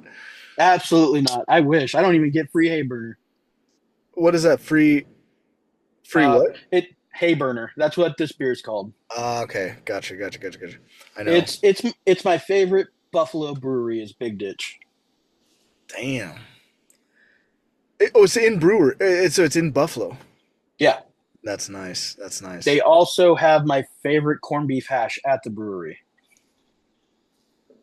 Yeah, you seem like a corned beef hash guy. My grandpa was also a corned beef hash guy. So You good. love that shit. So It's so good. old school though. That's like from the other generation. You said your mom is. How's your mom doing? Is she still with? Is she okay? She's still here. She's Yep. doing a lot better than she was. Um, let's see. My grandma passed away in the middle of the pandemic. So Uh, 21, 20. Sorry to hear that, Yeah. man. Did it But have to do with the pandemic, or was it unrelated? Or no, she had cancer. oh, yeah, that sucks. It happened a lot quicker than we were expecting, but it wasn't unexpected either. Yeah, yeah. So But sorry, you were saying no, you're also. good. But my mom's doing a lot better than she was. She's doing good. Um, let's see, you remember my crazy health grandpa? Yeah, dude, he was He's running still doing marathons, great. Still marathons and is. shit. Still is. He's 80 something. he's in his plus 80 categories, and he's still riding his bicycle like some crazy amount of miles per year. Do I you think like he's in the what? top five for his age category in the world, Oh, I or can at least in the imagine. states. Do you talk to him at all? Yeah, he moved up to Wisconsin now. What's his perspective on like your lifestyle? Say, and I'm not saying you have a bad lifestyle, but you're not out there running marathons. Does he? Is he kind of just like, hey man, like what? How did was he always like that, or did he have like a wake up call? No, Like, um, let's see. When my he actually used to be pretty overweight. I mean, he's taller than I am, but he used to be about, if I'm not mistaken, 260, 270.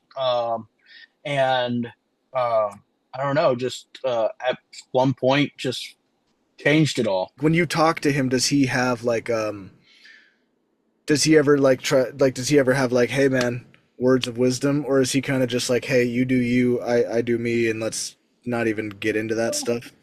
He has words of wisdom, and he more along the line, more than it's not like he's like, hey, you need to lose weight. It's more along the lines of he's always telling me like, you're staying active, you're staying healthy, and yeah, for the most part, I am. I'm a bigger guy, but you know what? I'm pretty fast for how big I am. Oh, bro, not I only can are you bench. fast, but your Yeah, endurance is crazy. There have been a few times where I've seen you get across an entire airport in under 3 minutes. You know, I think your cardiovascular was pretty damn good. Honestly, man, it had to be. it might not be as Otherwise you were just like, I don't know, you were pushing it past all gears, like grinding the gear. I don't know, but you had some good endurance. Seriously. I would say it's pretty similar now. I mean, I'm for the most part, my last 2 years has been nothing but amphitheaters and arenas where I'm still putting in 30,000 steps a day. John, you don't need to brag. Okay, it's not. Not not The last 2 years I've just been in amphitheaters and arenas. But yeah, anyway, my steps are looking pretty good. How about and you know you? what? How about In you? May and in April and May, I'm still stepping down, or not stepping down, but I'm stepping into the in back into the theaters again with a different artist. It's not like I Interesting. stay at one level, and it's not like I'm too good to come down and work at this level. Oh There's a yeah. band I Oh yeah. there's a You're bit, willing to come down and work at different levels. but Okay, that's what I'm great. saying. That's not what I'm doing. It reminds me of like the philosopher in his ivory tower who occasionally comes down and blesses the rest of us with their wisdom. No, I'm totally messing with you. But what's the artist that I'll you're just doing stay the? up here. I'll just stay up here. Yeah, yeah, yeah. Bask in the glory. Bask in the glory. But what's the theater artist in the what is it? Autumn? Do you say?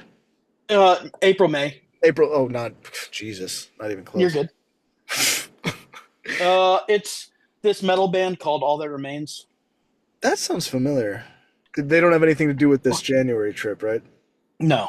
Okay. Yeah, no, I think I've heard of them. What kind of music is it? You said metal? Yep. Bit of screaming, a little bit of, it goes back and forth between screaming and singing. It's not all screaming. It's not all singing. Kind of like life. Yes. pretty pretty much described life in a nutshell, man. It's not all screaming and it's not all singing. Yes. Fair But it's enough. always better when you find all you can eat sushi. Oh god. Oh my god. It's also better when like, RCA or some fucking record label is paying for your meal. Oh, That's a man. great feeling. Artie's credit card was a great gift at those sushi spots. Dude, remember that remember the what was it? Oh, the salmon Bakersfield. belly. Bakersfield. Oh, that was in Hawaii. Yeah, yeah, yeah. Oh, that was, But I don't think that was salmon belly. I think it was tuna belly or something. It was maybe like it was tuna belly. it was some yeah, but it would like Spressa still talks about that. Like that shit was yeah, that was next level. And also Hawaii, dude. Like I don't know how many times you've been back since, and I remember you had said that you didn't you say you had like an uncle or something out in Hawaii? Or am I misreading that? No, Misremembering. my grandpa lived, and my grandma had a condo in Hawaii where they resided for a while, and Okay. me and we stayed out there quite a bit when I was younger. Okay.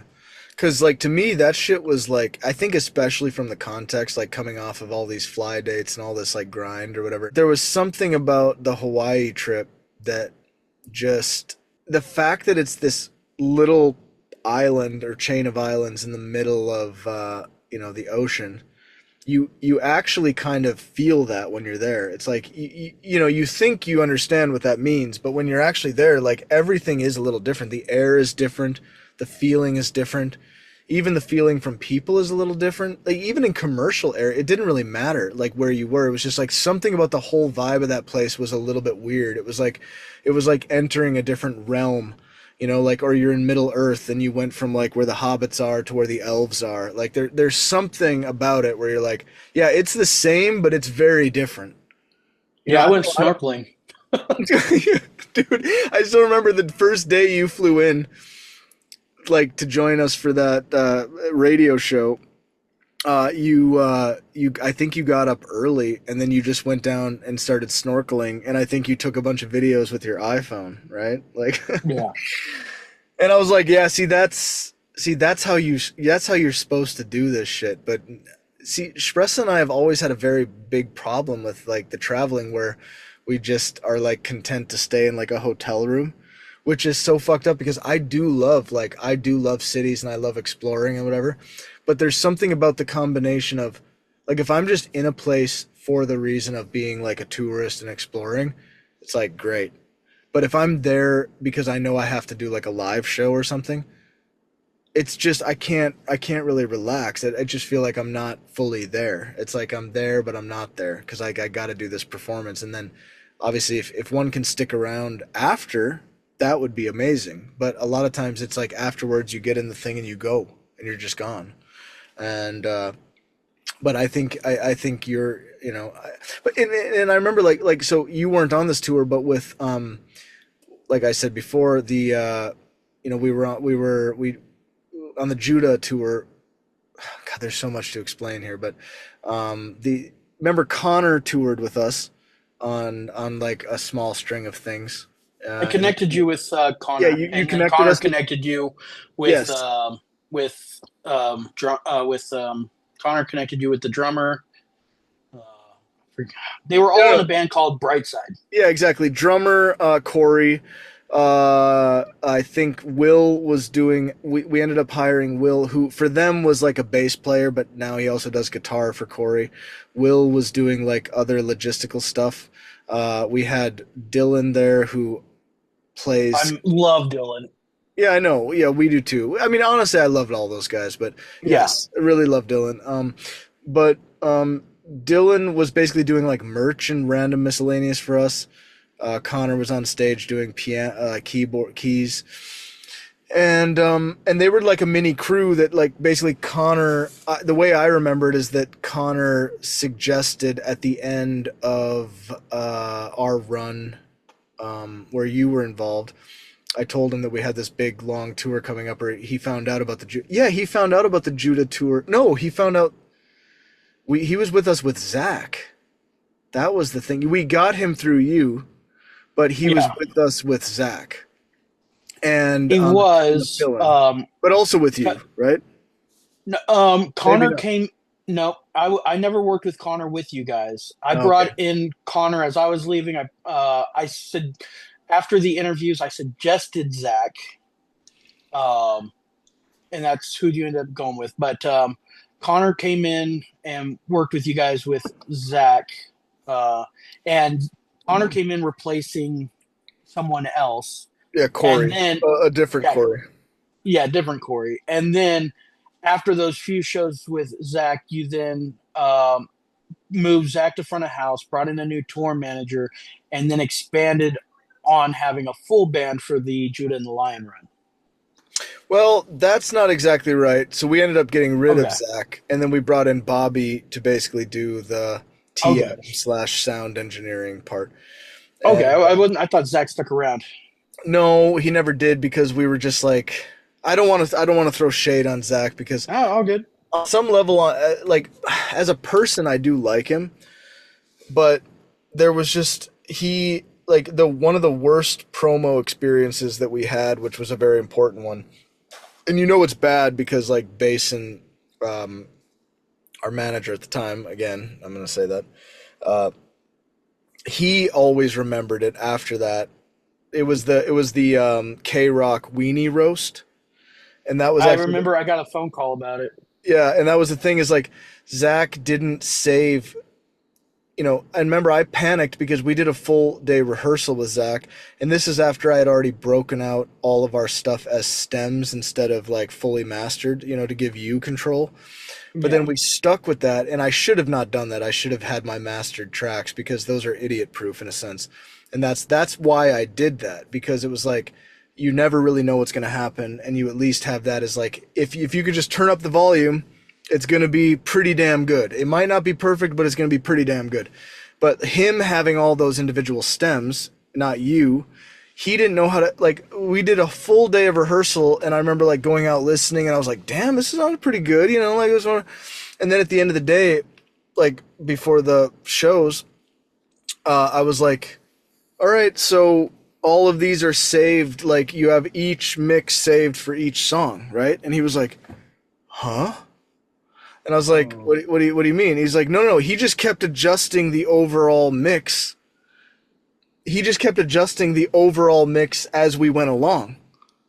And I was like, bro, no, I'm giving you different kicks that are at different velocities. I'm giving you different bass. Like, you can't mix our show like that because I didn't give you stems. Like, it'd be different if I gave you like a bunch of stems where I did the bass the exact same velocity, the exact same everything, like for all the songs. But all the songs that I gave him had, as you know, different bass, different this, different that, different that. So you have to make individual Which saves. gave me a lot of control, but yeah, you had to go on a song by song basis. Yeah, exactly. Exactly. And But then he, once that was done and you're going next, next, next, and you save the rest of the channels, then you're in a really good place. yeah, then it's fine. But he didn't know how to do that, and he didn't do that. And then I was like, then I panicked, and I was like, dude, we are fucked. And that's basically what happened on the weenie roast. It was basically like we did the thing, and everything he was adjusting on the fly. So people were like, they couldn't hear certain things, they couldn't hear certain other things. And the way that Basin always described it, which in a sense I kind of, I mean, I don't resent him for saying it, but it was a mind fuck to hear him say like Zach did damage to our brand. Yeah. Like that show was so bad apparently. It sounded so bad like that it was actually like, and by that point he knew what he was supposed to do because we had that whole emergency call and he was supposed to have fixed that. But honestly, the way that I walked away from and then when we were on tour, it was like if he couldn't, like when we were in Canada or something, if he couldn't find weed, he couldn't function. So he's like, Oh, if fuck. I don't find weed, I'm gonna like my stomach's gonna hurt, and like and I'm gonna have a sore stomach, and I'm gonna be, and it was like, okay, like I get it on a human level, but like professionally, this is kind of like, bro, what are you doing? And he's like, can I get so and so into the show? Like I'm gonna have to put so and so on the guest list, and I'm like, who is so and so? I don't know, but he's a guy who's gonna sell me weed. I was like, okay. I mean, so like, look, we liked Zach. Well, you totally did, honestly. Even like that's the thing with Spress and I. Like, we still like right now, if we went and hung out with Zach, we would be like, we would have a great time. We actually love that guy in that way, but like professionally, Yeah, it didn't work out. nah. And I don't know if he's changed since then. I don't know what the fuck has happened since then, but like, He's doing mainly just front of house. I did a tour with him earlier this year. does he know how to save scenes and shit like that He now? does. Well, that's good. That's good. But then again, the situation he's in is pretty locked in and dialed. Right, right. So he can make tweaks, basically, right? Like as it calls Yeah. for it, et cetera, et cetera. Yeah, makes sense. Makes sense. Hey, do me a favor. I need to step away for just 1 second. I'll be right back. You got a shit, don't you? No. Well, Perfect. I'll keep it on, and we'll just meet back here. Sounds good. I'll be right back. All right. Well, chill.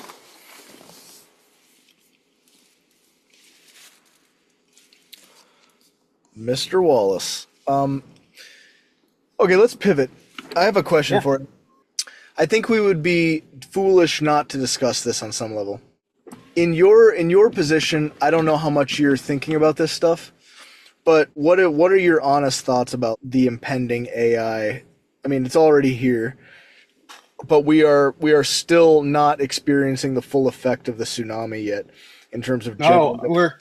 we're at like the 5% mark, if that. Yeah. I think in some sense like your position is quite in a way secure in a way, but also like who's to say about anything anymore. What I'm wondering is like overall, where is your brain in terms of, because you've probably gone through all the scenarios like many of us have, where especially in the field of art and whatever, which who would have thought we'd be having this conversation, only in 2025. We would have thought, sure, maybe AI will get better for certain things, but none of us were predicting that we would be in a world where people are going onto Suno and generating songs and blah blah blah blah blah blah blah. Right? Like I as an artist, I still have never used Suno to generate anything for Flora Cash, but I've used it. I want to know what's going on, so I've experimented with it just to see what it does and blah blah blah. So I'm aware, and I'm aware of how good it is, in a sense. In a sense, but I also like it doesn't have anything to do with like why I make music or what I do. But I do have a sense that the most optimistic scenario is like in the future, most of what people consume is going to be AI generated, and they will like human made art is going to be a little bit more of a niche, like how when you buy handmade furniture and then you pay a little extra maybe, and forget the payment because maybe money won't mean anything either soon, but it's like it's more like the stat it's more like most people consume things passively. It's like McDonald's, it's fast food, it's whatever. Like we know that, right? It's fast art. It's buying a painting at IKEA instead of going and like finding a local artist and putting their shit on your wall, right? Like most people do that regardless. Even if they think they're not the kind of person who's going to do it, they do it. And I've talked to a lot of friends who are like big music consumers, but they're not artists in that sense. Maybe they're artists in another way. And for them, it's like I've had some friends that are already like, they're generating stuff that they want to listen to. And to me, the inevitable consequence of that is like, I think give it 10, 20, 30 years, I think a lot of people, a lot of, regular people are going to be in a sort of bubble of their playlist is going to be AI music that they generated themselves. It doesn't mean they're not going to care about human made art, but that's going to hold like a little bit of a niche position because artists aren't going to go away. But I think the visibility of artists is going to get even more diluted than it already is. Okay, that's the art. That's my, that's this side, right? I do think live music is going to be more and more important because people are going to want an escape from things that, everybody wants the human connection. If you're a human, as long as there are humans, there's going to be humans that want to know what other humans create out of their human experience, which includes, our love, our grief, our heartbreak, our desire, our sexuality, our everything that goes into making music, making art, making poetry, making paintings, making whatever. There's always going to be people who want to know that a human made that because they want to connect with that thing. There's something about that, right? Like, but in general, a lot of what we currently think an artist needs to satisfy is going to be satisfiable by just generative AI. Okay. That being said, rant over. I want like what I want to know where you're at philosophically about all this and what you think and what it means about our business specifically or our art specifically. Well, like where's your head at on all this? Let me start where I think the state of live music is. And I think it's not in a great place. I think there's a lot of less smaller venues around. I think the merger of Ticketmaster and Live Nation was a mistake to allow to happen, creating a monopoly, creating They get to set the prices for everything. Since the pandemic, expenses has have gone up almost 200 to 250%, while guarantees and back end has gotten smaller and guarantees have stayed the same. Yeah, when you considering the same artist, and I've worked with multiple artists, and this is what I'm seeing. Um, and then going, I think it's really hard for a small band to make it by just touring. A lot of bands, a lot of new acts aren't even hitting the road until they can sell 1,500 to 2,000 tickets in these bigger venues. So they're not doing the smaller venues, Mm. which is, I feel like it's really sad, and people are missing out on that opportunity. Like one of my favorite experiences, one of my favorite bands is Panic at the Disco. I've seen them play at KeyBank Arena, and it's still one of my favorite concerts to this day. But it was amazing seeing them play at the Diamond Ballroom, which holds 800, sweating in there.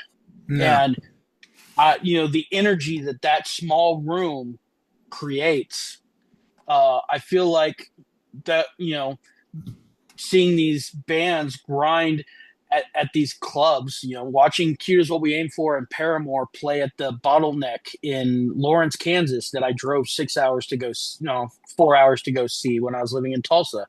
And, that place holds 450 at most, and it's a corner stage, really tight, really small. Uh, but again, the energy that that creates, and back then, bands could grind and then just build and build and build. I mean, you look at My Chemical Romance. They started in those tours, in a van, before ever getting a bus, and just Yeah. grinding and grinding and cramming these kids into these venues, and all, the excitement that's there. And nowadays, a new act is coming in to, these 2,000 cap venues, and while it's awesome, congratulations for them. I love seeing it. I feel like they're really missing out on the experience that the older bands had coming up. And I feel like something's been lost there. Yep. Yep. And and then diving into the AI aspect when it comes to my job, um, I mean, you're a fool if you don't try to see what it can do for you as a tool. Absolutely. Yeah. It makes it possible for one man to do more. But that's also what you need nowadays, because with the new business model of expenses increasing by, you know, 200, 250%, while guarantees and back end and settlements and the money coming in actually staying the same, it means the net is less, which means a lot of bands are touring with a lot smaller crews. Where another band may have used to have, three tour buses traveling with a crew of 24 people, now do it with 12 to 16. And every role is doing a double role for the most part. You have a tour manager who's also the production manager, or you have a tour manager who's also the front of house, or a production manager that's also the monitor engineer. When it came to, bands like Flogging Molly, the tour manager was the front of house engineer, the production manager was doing monitors. uh, you know Stage manager was also a backline tech with other bands.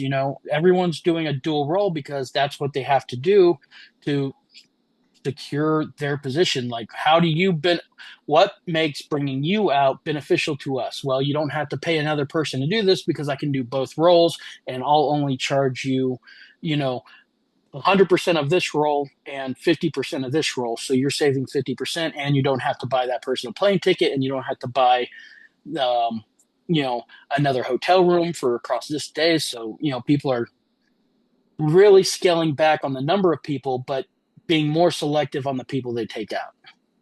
Right. Right. So AI, you like I said, you'd be dumb not to use it, especially in the sense of where it can be helpful, make you more efficient. Yeah. On the artist side, uh, I think it's abysmal what some are doing, because AI, when it comes to art, there's love in art, there's pain in art, there's sacrifice, there's a soul in art. And AI is never going to have a soul. It's never going to feel pain. It's never going to feel love. Um, or at least not in my lifetime, I don't think. Um, it's until it's a complete sentient being that has these emotions, I don't think it can ever create true art, because that's what art is in my opinion. And you know, there's there's no love, there's no hate, and love and hate and pain, they create these emotions where a lot of that art draws its influence from. Hmm. Well said, man. Holy shit. That's an essay right there. No, I totally I agree. And from the internal perspective, when you're creating stuff, when you're creating projects, and there's this, there's all the angst involved, just of the potential. Like when you're making something, like for me, like I have folders and folders of shit that I know are great ideas. Like I know that they're, in my mind, they're better than any other thing that I've ever released or that we've ever released. But I need to finish it, but I'm not ready to finish it. It's like it's an evolving process. It's all this shit that's like going on, behind the scenes. So there's also this like internalized subjective perspective about what art is for us individually, which is going to be very, very subjective. Like, even as much as you covered that, there's also a lot of this like discipline. There's this thing of like, I'm going to open up the project and I'm going to actually work on it. It's hard. It's work. It's like, to me, it's all consuming. It's like, every time I'm not working on a project, whether old or new or, whatever, I feel like I'm basically wasting time or letting myself down. Not when it comes to like time with my daughter or, loving interactions. Like obviously the rest of your life has to happen. But when I'm sitting there like consuming bullshit, am I wasting my time right now not working on these projects because I know like I'm sitting on gold? It's like not gold in a monetary sense, or like even in like this is going to help me in some way succeed. It's more like I want to make this thing happen. I want to be able to listen to it myself. My goal, and Espresso's goal, I think too, is like I want to have a whole, but by the time that I'm fucking 80, I want to have no doubt that I fucking put everything out there that I wanted to put out there. Everything I wanted to say has been said in the way that I wanted to say it. It's there. It's like, it's like, to me, that's what art is. I want to make the thing I want to listen to. I want to make the thing I want to hear. I want to put it on in my car and feel good about it. Like I can put together a bunch, like I have millions of demos that I love to listen to in the car, but the reason that they don't get released is because it's like, I know that this could be better, but you also can't be a perfectionist. But when you're juggling a lot of projects, but I'm just like, and then I think, okay, so what would I do if I suddenly pivoted and if I start generating shit on Suno, dude, it's not going to make my life easier. It's only going to make my life harder. It's going to be, I'm going to have to get 50 different versions of the thing that I bounced on Suno. I'm going to question the lyrics constantly. I'm going to go back and have to revise and edit. I'm not going to be able to stand behind it as it is. I'm going to have to go and have real musicians or myself re-record the parts because they're not going to sound the way I exactly want them to. There's also this thing about art that is just like decisions. And that's the thing that I've been thinking about for the last few years. It's like editorial decisions. So I can understand, like, I think there's going to be good AI art, but it's going to be driven by massive human decision making. It's going to be like, I generated something 50,000 times until I finally got this thing, and I kept tweaking it and I kept doing that. That's going to happen. That's fine, honestly. But like this idea of like just printing something out of whole cloth, that you just let the computer do it and then you just put it out. I agree with you. That's not art. And also, though, unfortunately, now I'm getting away from the internalized subjective state about creating art. I don't know how we avoid a scenario where I still feel like, regardless of whatever we think art is and like how I feel that it is subjectively and how you just defined it, I don't know how we get away from the fact that like 90% of what people consume is going to be AI. You know what I mean? Like like do you agree, or what is your perspective on what I'm saying about like that human made art is going to become a niche? Do you think that that's too pessimistic? I would love it if you have a different argument, but I mean, like I hope that's not. I hope. Um, I would, but again, it's one of those things where I fully suspect people to not suspect, expect people to use it as a tool. You know, they get in a slump or something, and everyone does, and like, well, maybe this can help me get past this. You put in your description of what you're trying to describe, or the key and the tone, and like, how do I go from this chord to this bridge? Whatever. And maybe it can be helpful in those sorts of ways. I would only use it as a micro tool. but you Um, know what the problem with that is, John, and I hate to cut you off, so please no, try to go for it. remember. I don't have a problem with that in principle either, but the problem is that you lose the part of you that turns the slump into art. You Oh, see I what I agree mean? fully. That's the sad thing about it. You're right, but that's the thing we lose is like sometimes the slump is the inspiration. We Like the writer's block is the inspiration. But then if you You could just agree have with some, me, yeah. and I agree with you. But I'm I just was thinking about like to. it's Go ahead. sad, but go on. Continue. I'm sorry. You continue. You continue, sir. All right. I was gonna say just about what you were talking about, how like you have all this stuff that's just not finished and could be gold and everything. I was going to explain. Let's go back 10 years when AI wasn't even really a consideration. It's like, well, why haven't you finished it? It's not laziness. It's not anything like that. It's not like you're distracted from any of this. Maybe it's a sense of I'm a believer, Yeah, and yeah. regardless, but Amen, brother. it uh, maybe it's just not meant to be yet because you haven't experienced what you need that's going to make it gold. Bro, where have you been all my life? No, but I honestly, John, I like that's the way I feel about it a lot of times. Like that because that's also why I have the philosophy of I don't understand this thing where people are like, yeah, an album is a process where you take, 1 year, maybe 2 years, and you just put on. And to me, it's like an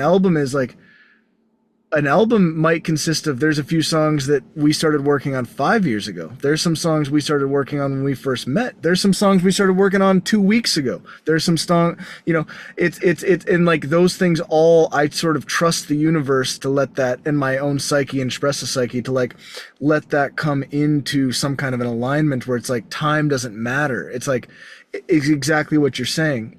And that's why I try to keep track now also of like from my with ideas I'm like in the lyrics and everything like I put the logic project so that because I need to like coordinate all this stuff so it's like logic project title because that can be different and then it's like started blah blah blah 2018 or 2021 or 2024 Oh, uh that you do that. and then it's like the second line is like when I find myself coming back to it I do another line where I'm saying picked up and that keeps me it keeps a record it keeps me motivated also because I know that I might drop that after I make add some stuff or whatever and then it's like it's this little like thing to just remind you this is an ongoing thing it's because I've heard people in the business talk about where I've said this is an idea we started working on 3-4 years ago and but it wasn't ready for the last album and the way they hear that is oh it wasn't strong enough for the last album and it's like no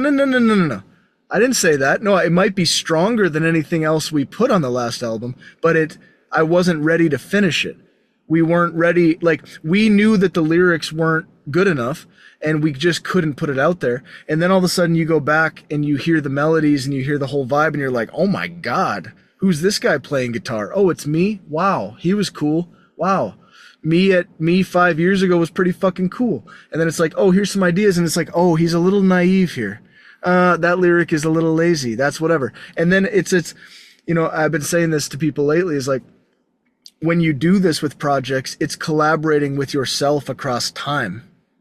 You know what I mean? It's like why should current me take priority over me of 5 years ago? If me of 5 years ago had a fucking great idea and he developed it and he took the time, my job is to take the baton or take the whatever you want to call it.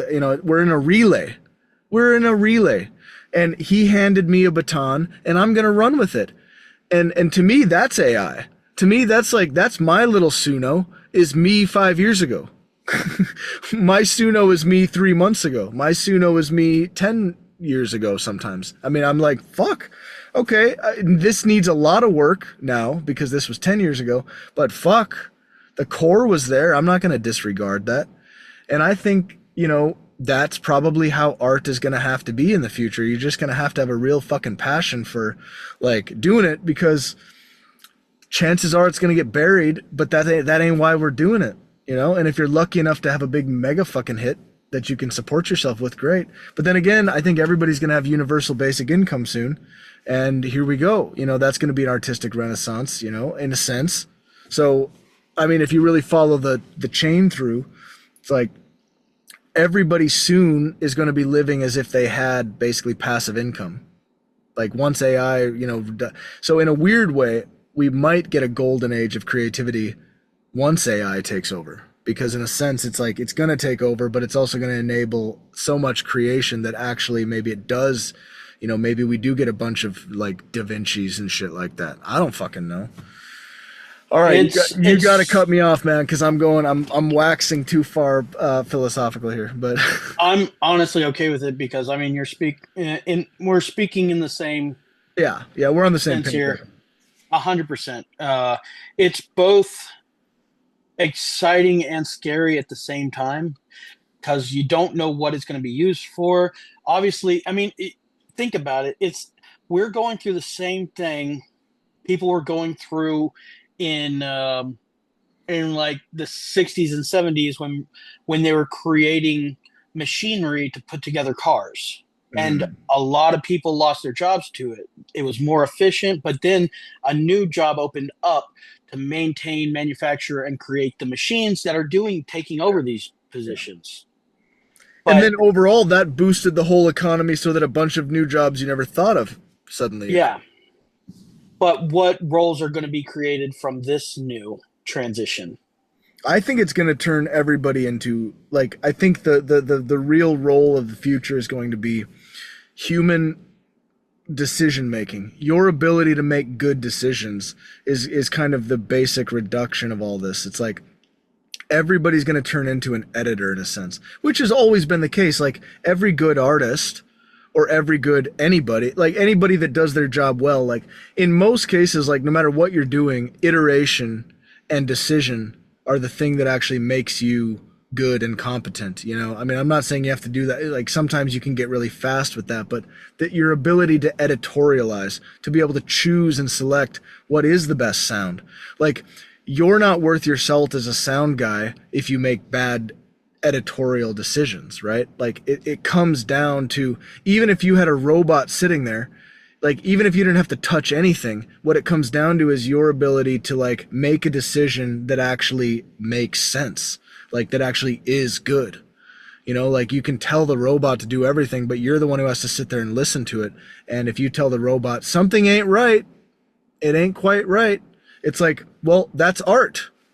That's you being an artist. I mean, and I think we might be getting to a point in the future where art boils down to your ability to make a good decision, which is kind of weird. It's a little bit of an abstraction here, but like, even in terms of like when I go through an old project, like when I'm going through all these old projects, I have to make an editorial decision about which one am I going to focus on now.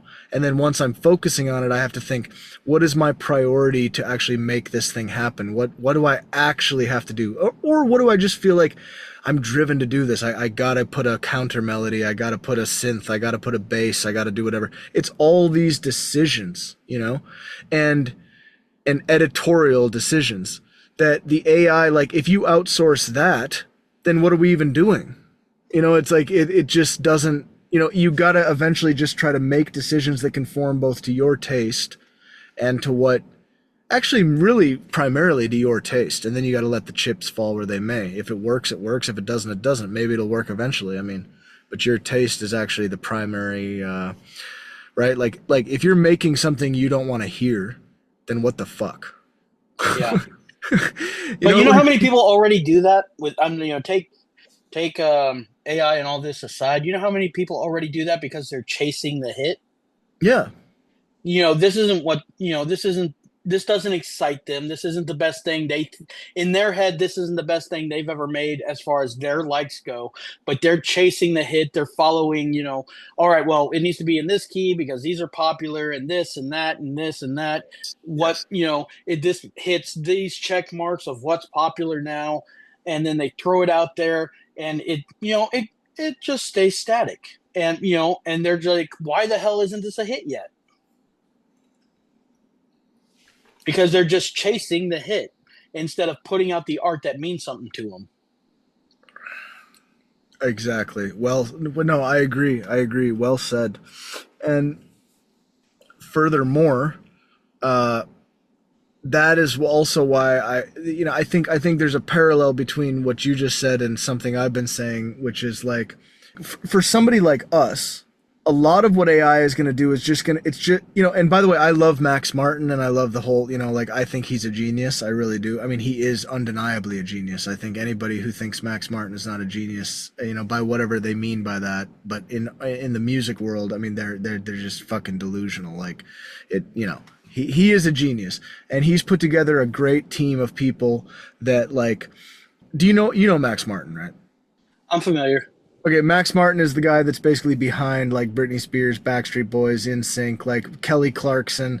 I mean, he even still, like, a lot of Taylor Swift's biggest songs are Max Martin, basically, He's, more or if less. I'm not mistaken, he's done some stuff with Daughtry too in the past. He's making music for the masses. Um, I respect the guy immensely, right? But he has his strengths, and he has things that he, outsources.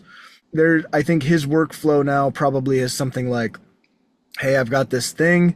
It's for this artist. He deals with the psychology of the artist. He talks about that a lot. Like, when the artist comes in, like, say it's Bieber or, Ariana Grande or somebody like that, or Taylor Swift or whoever, they come in there, Britney Spears back in the day. And his job is like to make them feel comfortable to get their best stuff, right? And I think what he's primarily focused on is melody and performance of the vocalist. That's the thing that makes him stand out is like his melodies are top notch. I remember reading this thing where famously, and I do the same thing now, especially because I read this, but I read years ago that he spends hours and hours and hours comping vocals. Where he's like, takes a shitload of takes and he gets the best parts of each take. And he comps that. And he was doing that back when it was really hard to do it. It was at the very beginning of like digital audio workstations and whatever. Max Martin's focus is melody and getting the best takes. But he's not that great with lyrics, which is why, like, a lot of the 90s pop, like, it doesn't really make sense. It's Swed pop or whatever. It's like Swinglish. It's Swedish and English. It doesn't really make any sense, If you go back and listen to a lot of Backstreet Boys or, Britney, you're like, this lyric doesn't make any fucking sense, but we just ate it up, because it's packaged so well. I think what he's done over the years is he's created this little factory where, he has somebody who fixes up his lyrics to make them more, whatever, good. And then he has somebody who maybe comes in and, like, writes a bridge, and he does all that. Weirdly enough, I do think that, like, that model, I think that the Max Martin model, as much as I love the guy, I think that goes first, because that is something where you are diluting art into so many multiple perspectives and you're having a commercial focus. It's not that it's bad, because I love, like I said, I'm going to say it again, I love his songs, I love his melodies. In a sense, for somebody like Flora Cash, we live in a world where they have writer camps where they have 50 people, maybe not 50 people, but they have like 10 people on a track. They have 3 producers. They have, this, that, and the other thing. To me, that's AI. What's the difference? It's like you're taking all these perspectives and you're boiling them down into something that's going to be maybe commercially successful, might work, da da da. We all agree it's good, but it's like, how many compromises had to be made along the way?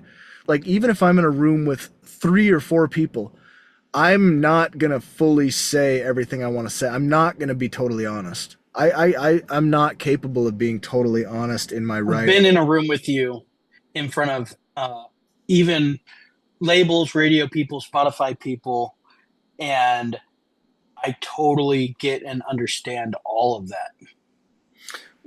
Explain what you mean. I'm trying to remember. Even when you were talking about what was coming up, and I think it was just RCA people. Um, you like leaving, and maybe it was this in the moment, and maybe I'm misinterpreting it, but you left a Oh, lot to for the mystery of it, so to speak. yeah, Not keeping things close to your chest. yeah. And that's something I feel like I picked up on you pretty early, but I'm not but maybe I misinterpreted some of that. Interesting. No, I think you're right, but I'm curious how you drew that connection to what I was saying. I'm actually kind of curious about that. No, but in a funny way, I feel like, yeah, John's right, but what did that have to do with what I was saying? I don't know. Because I lost my train of thought. I'm like, Sorry. wait. I'm I blaming want the to see pills mafia I I switched want to. to see the connection. Hold on a second. What was I saying? You were talking about, not if you're in a room Oh yeah, creatively yeah, with yeah. three, four other people, you wouldn't be completely honest. You wouldn't tell everything. No, no. You wouldn't open Yeah, up fully emotionally of what the art's supposed to be. yeah. Now I see your point. Right. And maybe that is a me problem. So I mean, but I still think that like when you Or me dilute. thing, I wouldn't call it a problem. Well, right. It's a me. Maybe it's a me thing, but like for me, it's like, the why I like to write lyrics and stuff alone, and I think even Spressa is like that too. And then, but then we share it with each other. Obviously, like there's there's no avoiding it, and then we meet like a feedback loop or whatever. But it's like I want to be so honest. Even if it's not good, I'm not saying it's good to be honest. I mean, I'm not saying that the lyrics are going to be good because they're honest, but I think when you if you really want to be honest, it is kind of like you sitting with yourself alone and kind of in that moment not worrying about what anyone else thinks about anything. And I just feel like when you do these songwriting camps, there is so much stuff. Even if you were like the type of person who's like, I don't give a fuck what anybody thinks about my drama and my internal thoughts. Like, okay, fair enough, right? But you might still care about whether that other writer thinks it's a good idea. You know what I mean? Like you're already subjecting yourself to this like there's stuff that's weighing in on your decision making that isn't the art itself. It's like and also it's like the politics of like, well, they had an idea and I don't want to say no to that idea because I want them to say yes to my idea. You see what I mean? Like you get this bargaining that's happening unconsciously where it's like, well, if we dog on him, okay, that wasn't, you could say, I don't love it, and that's fine, like that, and that's probably like a healthy way to work. But sometimes, what if somebody who's otherwise well known, or like they have a good reputation, whatever, they're a great writer, whatever, they're in there and they do like 5 ideas in a row where you've said, I don't know about that. No, I don't know about that. I don't know about that. And then at a certain point, the group is eventually just going to have to say, yeah, that's a good idea. They're going to have to leave something in because they owe that guy something. You know what I'm saying? That already corrupts the process. Like, and maybe it makes it good. It does. Like sometimes the universe works in mysterious ways. God works in mysterious ways. Like sometimes that makes, who knows? Maybe that dynamic makes it so that like, hey, fuck, because we all accepted his crazy idea on the 5th try, just out of politics, suddenly that became the best thing in the song. Okay, sure, that happens, right? But I don't know. I just think that going back to like the AI thing, that the model, we already kind of have AI in the sense of we have stuff being generated in a factory like fashion. So I do think that's going to be the first thing to go. And anybody like I think things that are underappreciated now are going to be appreciated in the future. For instance, the fact that Spress and I mix, master, produce, play. I mean, everything we do ourselves. We don't go around talking about that all the time, like because it's like that shouldn't be the focus. Because for me, it's like all I really care about is like how does somebody respond to this song. But I do think in the future, somebody who has a little bit of like, if they're a little bit astute and they're trying to figure out what the fuck, what is human made art, what does it sound like, I do think that we're gonna probably pop up on a list because it's Oh, like, you know, whoa, getting romantic in there. What do you got going on? I have my lights on a timer. Maybe that was a sign from the universe, Cole, to Uh, shut the fuck up, Cole. I gotta turn my lights back on. Nice, nice. But anyway, I don't want to fucking ramble your ass off. I just like you're making me think about a lot of stuff, and hopefully vice versa. We can go blue if you want. I mean, Damn, I'm getting moody. no, let me switch back here. I No, usually no. color grade these things in a funky way, like so that they pop in a way. So actually, it's probably better you stick to whatever you had going on, just for Yeah, consistency. But yeah. what were you Back gonna say, to. man? I make notes actually. If you ever see me Oh looking shit! down, it's Oh, because you I. started making notes? Because I distinctly, we still have a phrase, old John Wallace from a few years ago, who was our greatest guy in the world, very competent, whatever. I still remember a few times when he forgot batteries. And Oh yeah. there was a time when we said, John, did you write down the batteries? And you were like, I got it all up here. I got it all up here. And then that No, I very didn't. same No, I didn't. that very same night, bro. That very same night, you were like stressing. You were going back and forth. You had to. Hey, I love you, man, but I'm so glad you're taking notes. Even now, see, in a simple conversation, you're taking notes. That's I'm fucking. not taking notes on the call.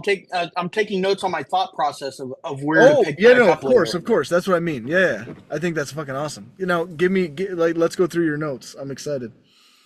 All right. This is going to actually take us a little off topic here. That's fine. I like it. All right. Let me pull it up here. I have it. It has been 2,412 days since we last worked together. Damn. Wow. 2,000 days. And yet we both look better than we did when we left. I'm a little wiser. I'm a little calmer. Yeah. But you know what? When I made that comment about you being frantic, I I think we were all on the same page in a way.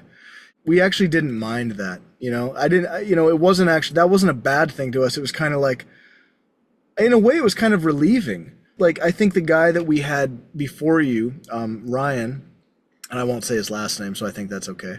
And we really liked that guy, right? But Ryan, in a way, was so calm that it made us anxious. Like he was so calm that it made us feel like there was something missing, like we didn't cover all the bases. Like, it's almost like he was phoning it in. And I don't think he was phoning it in. He wasn't. I mean, he was doing his job, and he was a pro, and he was good. But it made us on an emotional level feel like he wasn't taking it seriously. And I think something for us in our situation about you being frantic, it gave us comfort in a way, because it was like somebody is being frantic on our behalf. That's a beautiful gift, actually, John. Like, if you think about it, it's I like, cared. yeah, that shows you fucking care. Like, you actually care. And it's like, even if there were times where we like disagreed with something that happened or how you went about it or anything like that, always, like when we went back to our room and we were talking about you and everything like that and the way we actually felt, it was always like, love this fucking guy. It is a comfort, like when somebody cares enough to be running around like a chicken with their head cut off. It's like not many people do that. A lot of times people are just kind of like, yeah, okay, so yeah, I mean, I got that and I got that and that's good and okay, we're good. And it's like, are we good? And you were always like, I don't know if we're good. Like, I got to make sure that guy did his job, and I don't know if the venue guy did that, and that guy didn't even put the water in the room. And it was like, fuck yeah, dude. That's how it's done. We always fucking use you as an example of like actual passion for what we're doing here. Like, fucking I had care. passion for what I did, and I wish, honestly, if I had one wish that could be granted to me, it would be to go back with all the knowledge that I have now. And not so that I could do things different, but just so that I could be more, that I could go in with the experience I have in this aspect. I don't even say I have to go back with all the memories, but if I could just go back and experience it again with a little bit more calm and knowledge that I have now in these days. Yeah. I will say, going back into, I care, and it's every artist I've ever worked with. I care about what I do. I care about what they want. I care about what they put out there. I want to make sure that I'm also a good representation of who they are and what they want. That's why I even had a conversation with you up front. Like, hey, what do you need me to be? You know, when it came to meet and greets, we're gonna have to pull you. How do you want that portrayed? I don't mind being the bad guy. This, that, Yeah, but always respectfully. yeah, You know, how do I represent you in everything that I do? And on top of that, I think I go back to the cannery in Nashville. I can't remember what happened. We ended up getting cut short.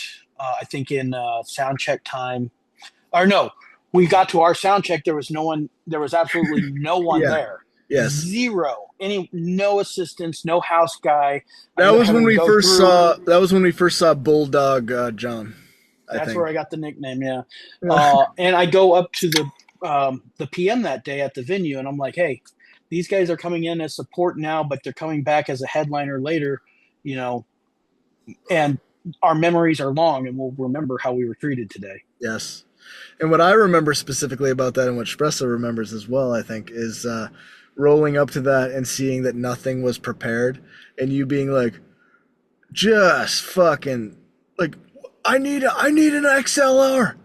I need XLR. I don't know if it was XLR, but it was something where it wasn't like you being a diva. It was literally you being like, I literally need somebody to come fucking help me with this. You were crawling around on the stage doing all sorts of fucking jujitsu on there, but you were like, I literally need somebody from the venue, and you were screaming, and I think somebody, and that was the first time we I saw. literally got to a breaking point. I'm like, is there anyone fucking in here to help? Is there anyone here that works at this venue in the production side that actually gives a shit about this fucking show?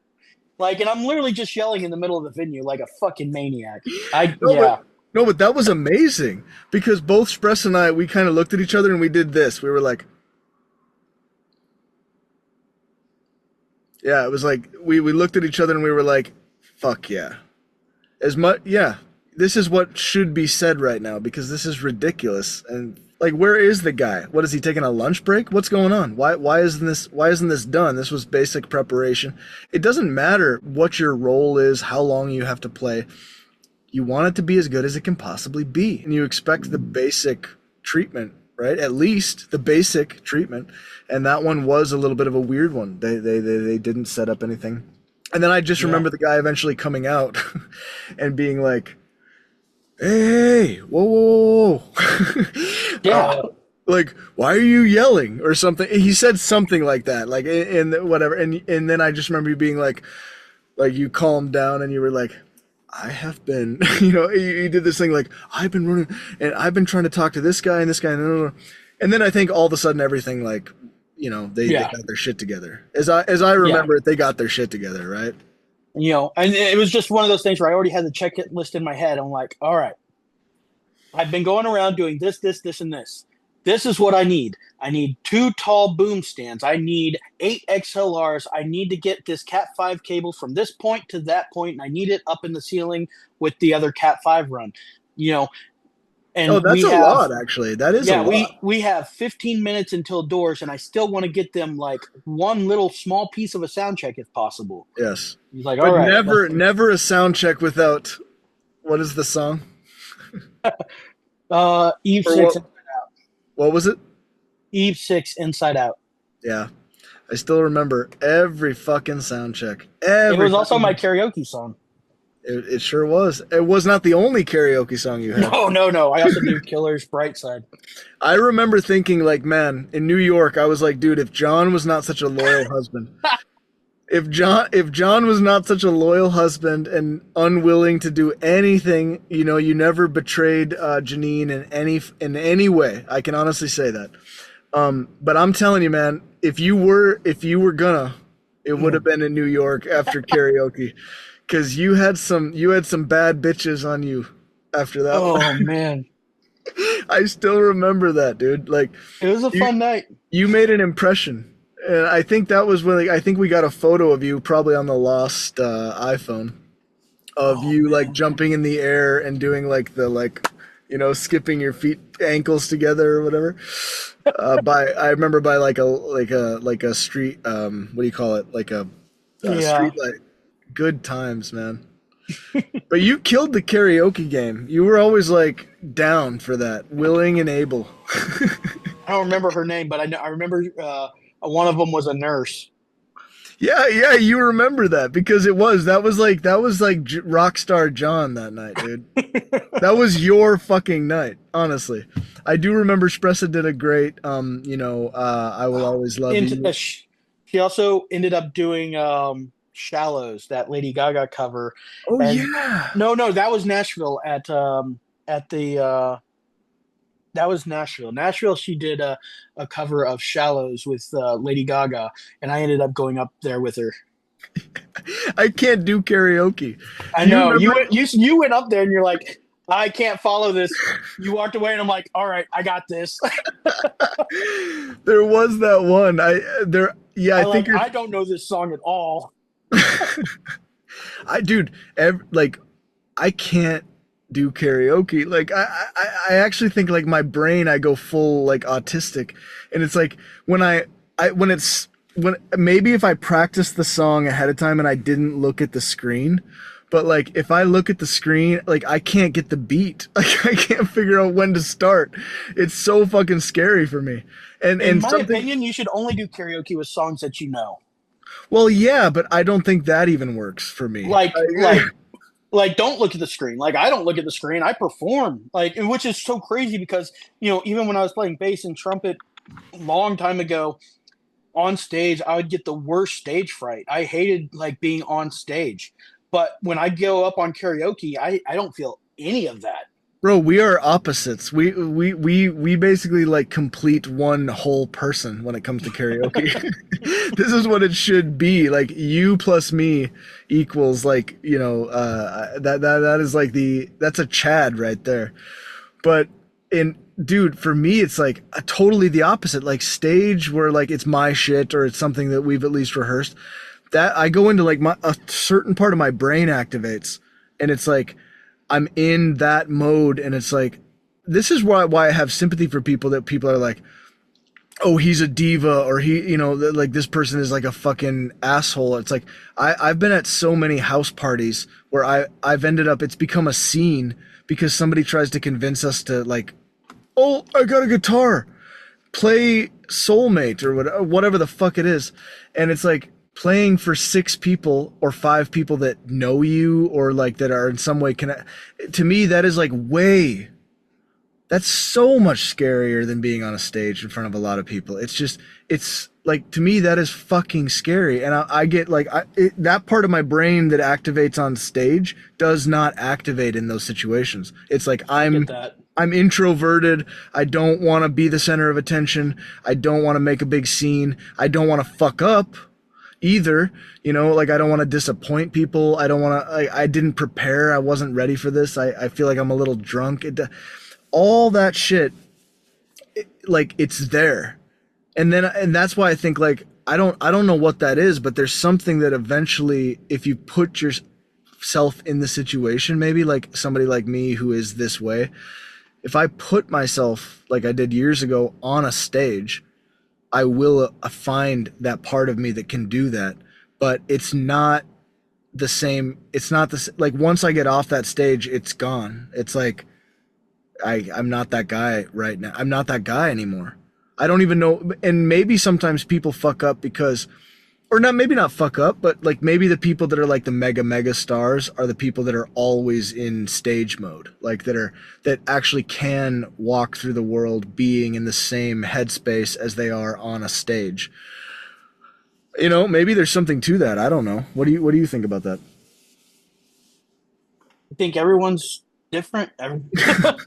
That's, I Yeah, mean, it's, you're like I, everyone's real different. You fucking crazy son of a I mean, bitch. you can't really explain any way else, really. I mean, you are you. I mean, I'm, I'm, I try to, the way I explain myself to some people and the way I am is I'm an introvert that figured out and taught myself to be outgoing. It was definitely not a learned trait. I mean, it wasn't a inherent trait. I had Yeah. to teach myself to be outgoing. In high school, in middle school, I was very shut down. I had a handful of friends, and those were the only people who I was ever actually open with. Yeah. Yeah. Trying to get myself into this industry, hanging out. I'm moved up to Tulsa, got a job as a stagehand. Then I got myself learning how to run sound from some mentors out there. It's like I learned that networking was everything, and I literally had to. I literally started smoking to help me become more outgoing. Yeah. I can understand. It's a horrible. It's horrible for your health, but it the way I found it helped me was, someone either asked me for a cigarette or I asked someone else for a smoke. And it gave me 7 minutes of time where I'm talking with that individual and having this minute to be social. And then after that cigarette was gone, I wasn't social anymore. But Yeah. it allowed me to connect with certain people, which led to other gigs. Yes, yes, totally, totally. I can totally relate to that. I've actually picked up like having like one or two cigarettes at in the nighttime, which is horrible also. Like I get that. Um, but it actually started in a sense because I noticed when I was going out and like meeting friends and stuff, I was feeling in the last year or so like very unsatisfied with. I mean, I love my friends, honestly. I love hanging out with people that are friends, like whether it would, whoever it is, honest to God. But there's times where you're like, it's too loud in here. It's hard to hear, blah, blah, blah, blah. And then you look outside and the smokers are all outside, like having conversations. And you're like, so I got into this thing where like especially when I'm really buzzed, like I'll go outside and I'll just like walk around and be like, hey man, can I bum a cigarette? And I will, no, not even bum. I actually say like, hey, can I swish you for a cigarette? Which just means like, Zenmo kind of, or whatever it's called, like, whatever. Yeah. Venmo. Yeah, Venmo. Um, and then most of the time, and I'm fully prepared to do it, and I've done it a few times actually. Yeah. But 99% of the time, people are like, "Oh, you don't have to swish. Like, just take a cigarette." And then I'm like, "Yeah, can you light it up?" And then I'm like standing there, and I'm like, "Oh, so where are you from?" And dude, I've gotten into so many good conversations that way, and I'm just like, this is so much more satisfying in this moment than sitting in an overly loud bar. There's context, and there's just this thing about this X factor of like when you're thinking just artistically and not even networking. It's like, wow, it's so fucking interesting to hear people's stories and stuff. You're out there and you're like, oh yeah, why are you here? And you're like, oh, I'm traveling from Australia. It's my last night in town or whatever. And you're like, oh, are you from Australia? No, I was actually born in Sweden, but my mom, and then you get all this shit, or suddenly you find yourself in a political conversation where for some reason everybody likes each other because they're all cigarette smokers anyway, so it doesn't really matter if you're a conservative and I'm a liberal, or you're a liberal and I'm a conservative. It's like we're just all there to smoke a cigarette, so it's kind of like fine anyway. There's just, I don't know, man. So that actually got me into the bad habit of, I did that for a while, and then karmically I started to feel like I need to like have a pack of cigarettes sometimes with me so that I'm not just always asking, so that I can go outside and take a smoke, and if somebody asks me, I can like, I'm just like, Yeah. my plan is to just give these away, right? But then, of course, concurrently, I had You a still friend. smoke half the pack Well, no, but concurrently, over no, but time. I wasn't doing that. But concurrently, I had a friend who we went to smoke a joint here, and he was like, I hope it's okay that I put a little, it's like a spliff. I put a little tobacco in there, and I was like, ah, whatever, dude. And then I liked it. I was like, oh, fuck. I kind of liked a little Nick buzz at the same time. So then I was like, fuck, I already have these cigarettes that I bought so that when I go out, I can share them with people. And then this guy introduced me to like plus tobacco. And then I was like, I started using my cigarettes to add a little tobacco to the. And it was like, anyway, I just have to say, well, my point was that you mentioned the social aspect of smoking, like going out there and networking. But there's also like the way that I look at substances, and I think I've maybe mentioned something like this before, like why I drink low alcohol beers, because I think, well, when I drink beer, I want to get the effect of beer, but I want to then use that state to do something productive. Like because like we all know, your inhibitions go away a little bit, like whatever. Like even having this conversation, I want to be able to be in a state where like I don't feel restricted. but I don't want to be like so good.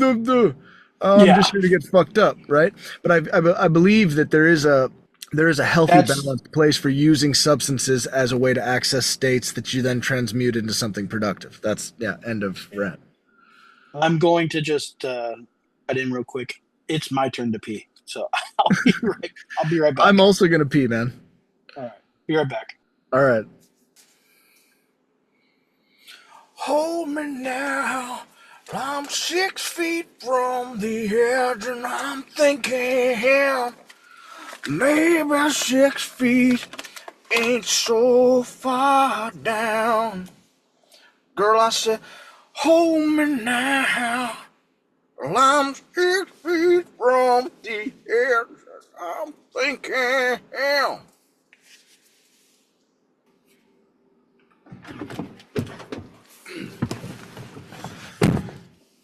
Hello, sir. Big Creed fan. What's that? That big Creed fan.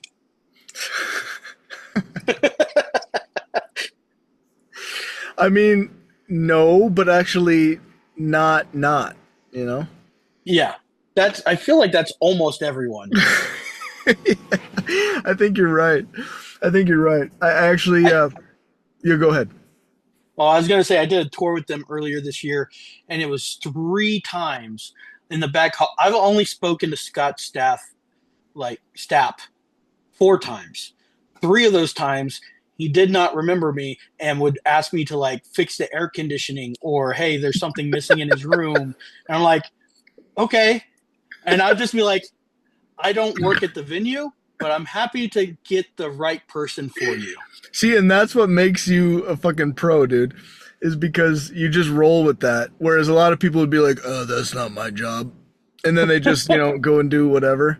Like, that's nice. But it's also hilarious that he always, it's like he's got you typecasted as the air conditioning guy.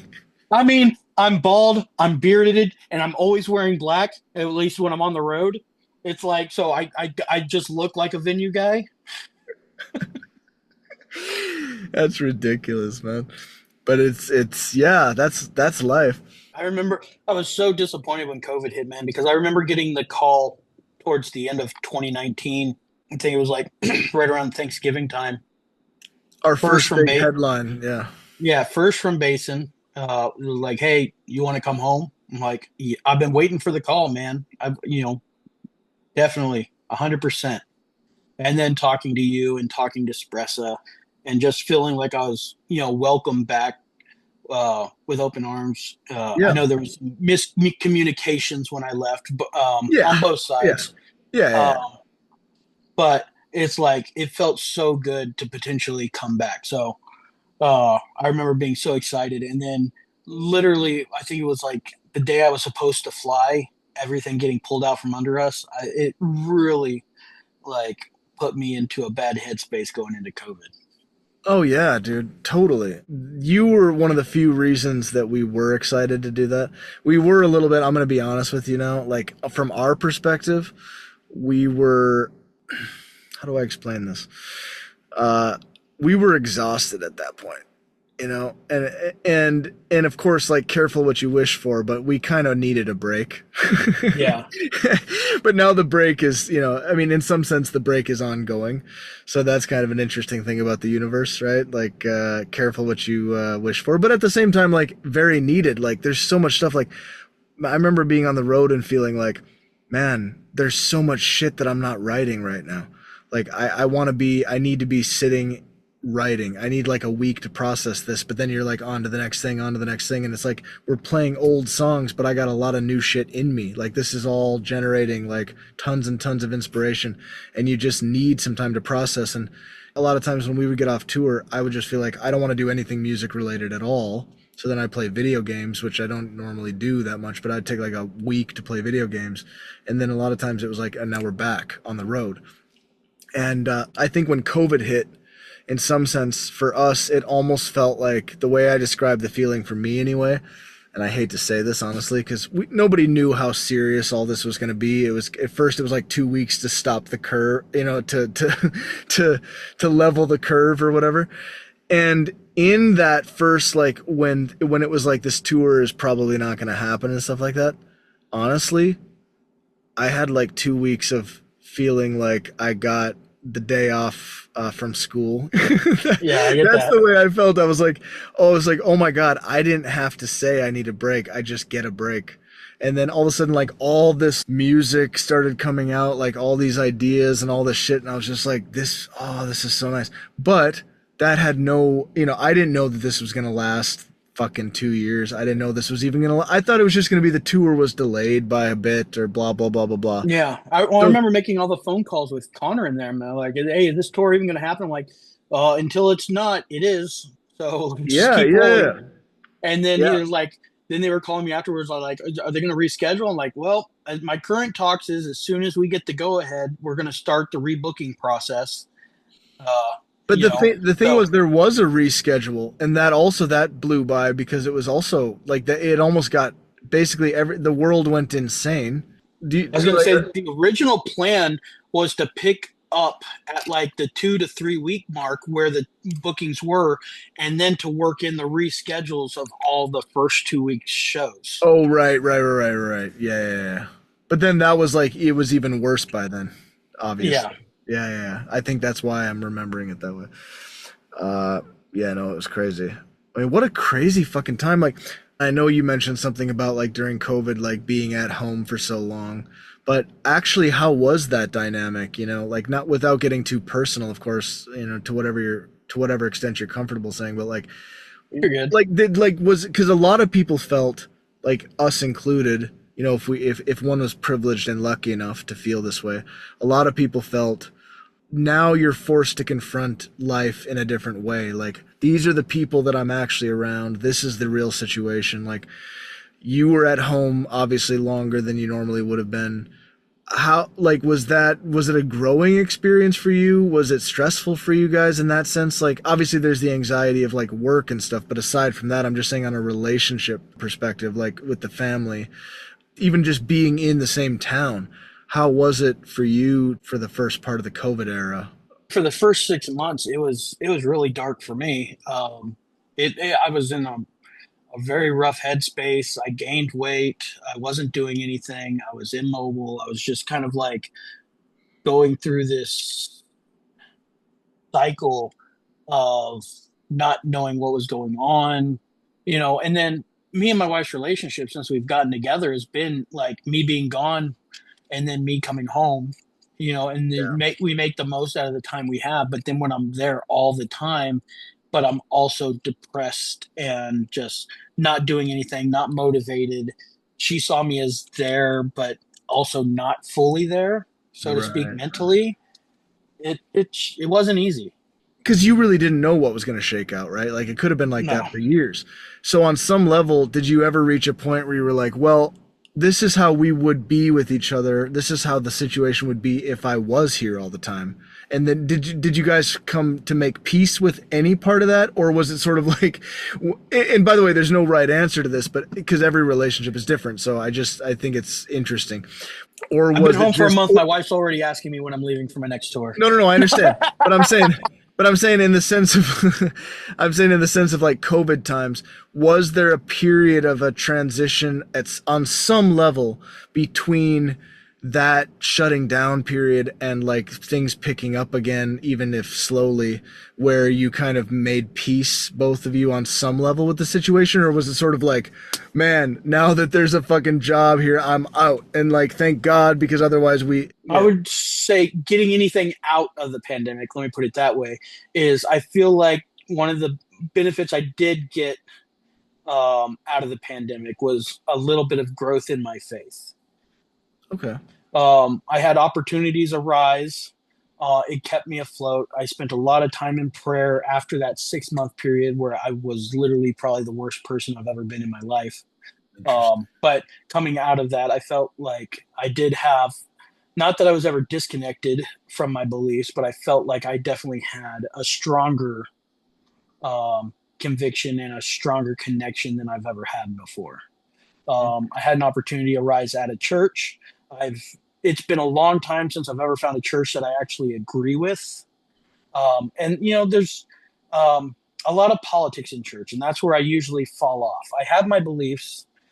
They don't always 100% align with the church, but this church, I would say, it aligned the most than it has with any other church.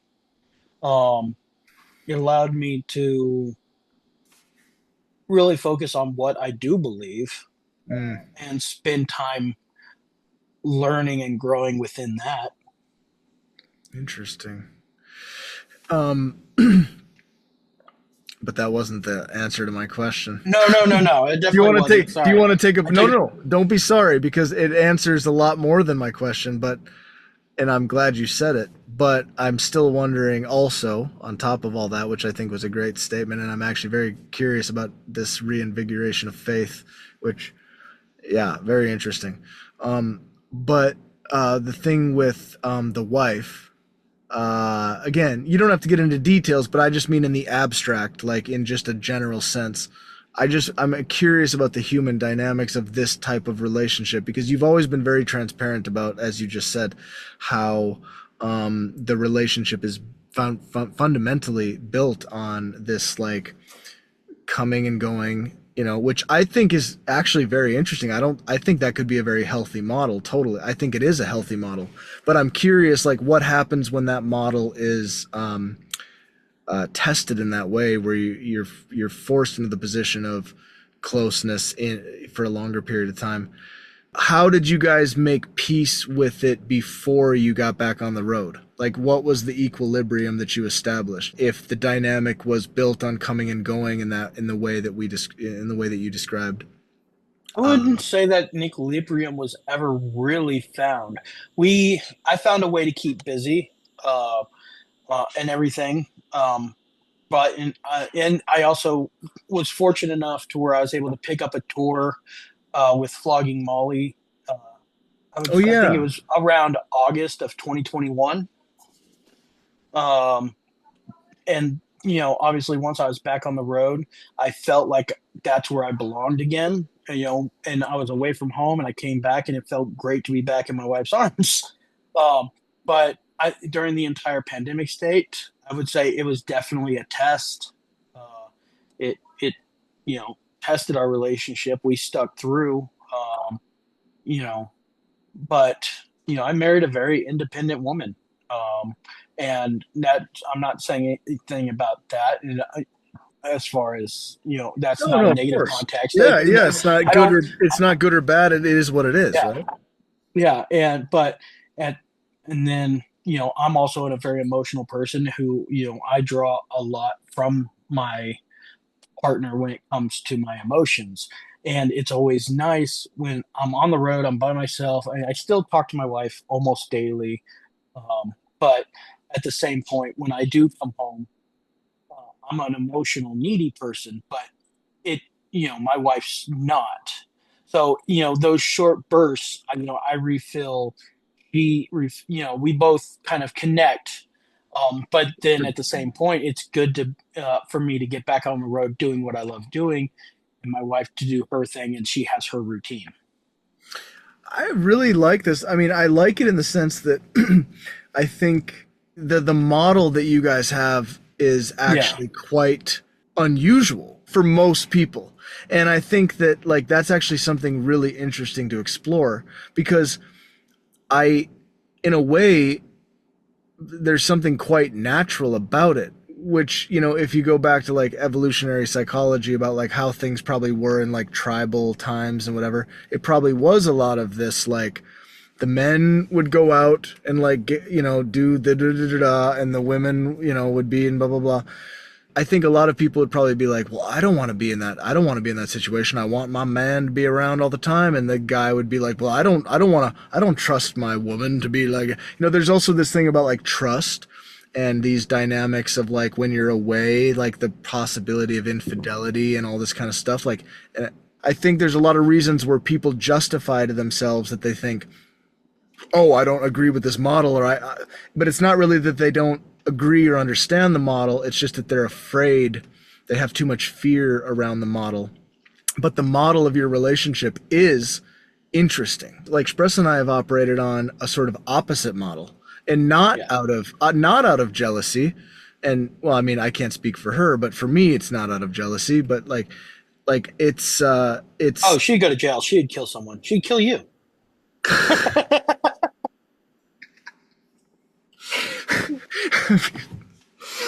I mean, like, yeah, okay, she could probably be more capable of jealousy in a sense than I am, but also like I could get jealous about, certain things that like maybe like certain types of attention or whatever. I don't know. But like whatever. We've operated on a different model, and that model comes with its own shortcomings, and what I'm noticing is an attempt to try to transform that model into something that, if we think of the Cole and Spressa model on one end of a spectrum and you and Janine on another end, what I'm finding is that's very interesting is that if I am trying to move the model slightly closer to you and Janine, like even halfway, it's like catastrophic. It's like, in a weird way, like we're both restricted, right? Like I'm restricted in the sense that the model that I've built in my relationship is extremely tight and intertwined, and and I'm struggling, and I think both Spress and I are struggling to individuate a little bit and like come apart from this thing a bit. I don't know to what extent or whatever. But you're also restricted in the sense that what if you do have to come home for an extended period of time? And can it survive that? And so our question is, can can what we have survive a new model or not? I think with growth, it can. Like if something were to happen, like so, if we were to be hit with another pandemic, or if I were to stop touring, find a job, if I had an opportunity that took me off the road, I think we could survive that today. Mainly probably because of the pandemic, but there'd be definitely a lot of adjustments and acclimation needed, a lot of patience, which mm, I definitely have way more than my wife. I mean, we all we all feel that way, but who knows? I think they Yeah, feel the same way. So I don't. maybe. And before Spressa goes and watches my last statement, I love you, Spressa. I really do. I promise. It was joking. I was teasing. She Kind of. knows. She knows, and she feels the same. I know that. Yeah. You were saying It does. it would require growth in that sense, right? Like, Growth, understanding, and mutual respect would be required along with time and yeah, patience. yeah, um, yeah. Because I mean, I do think like the Flora Cash thing has always been about exploring the dynamics of human relationships, even like in a weird way, mostly in a kind of bittersweet.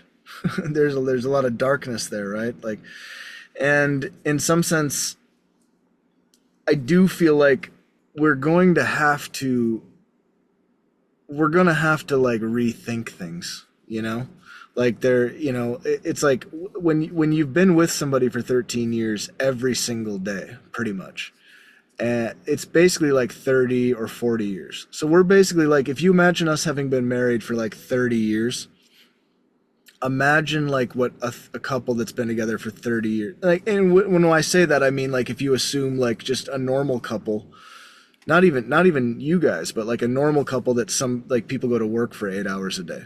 Yeah.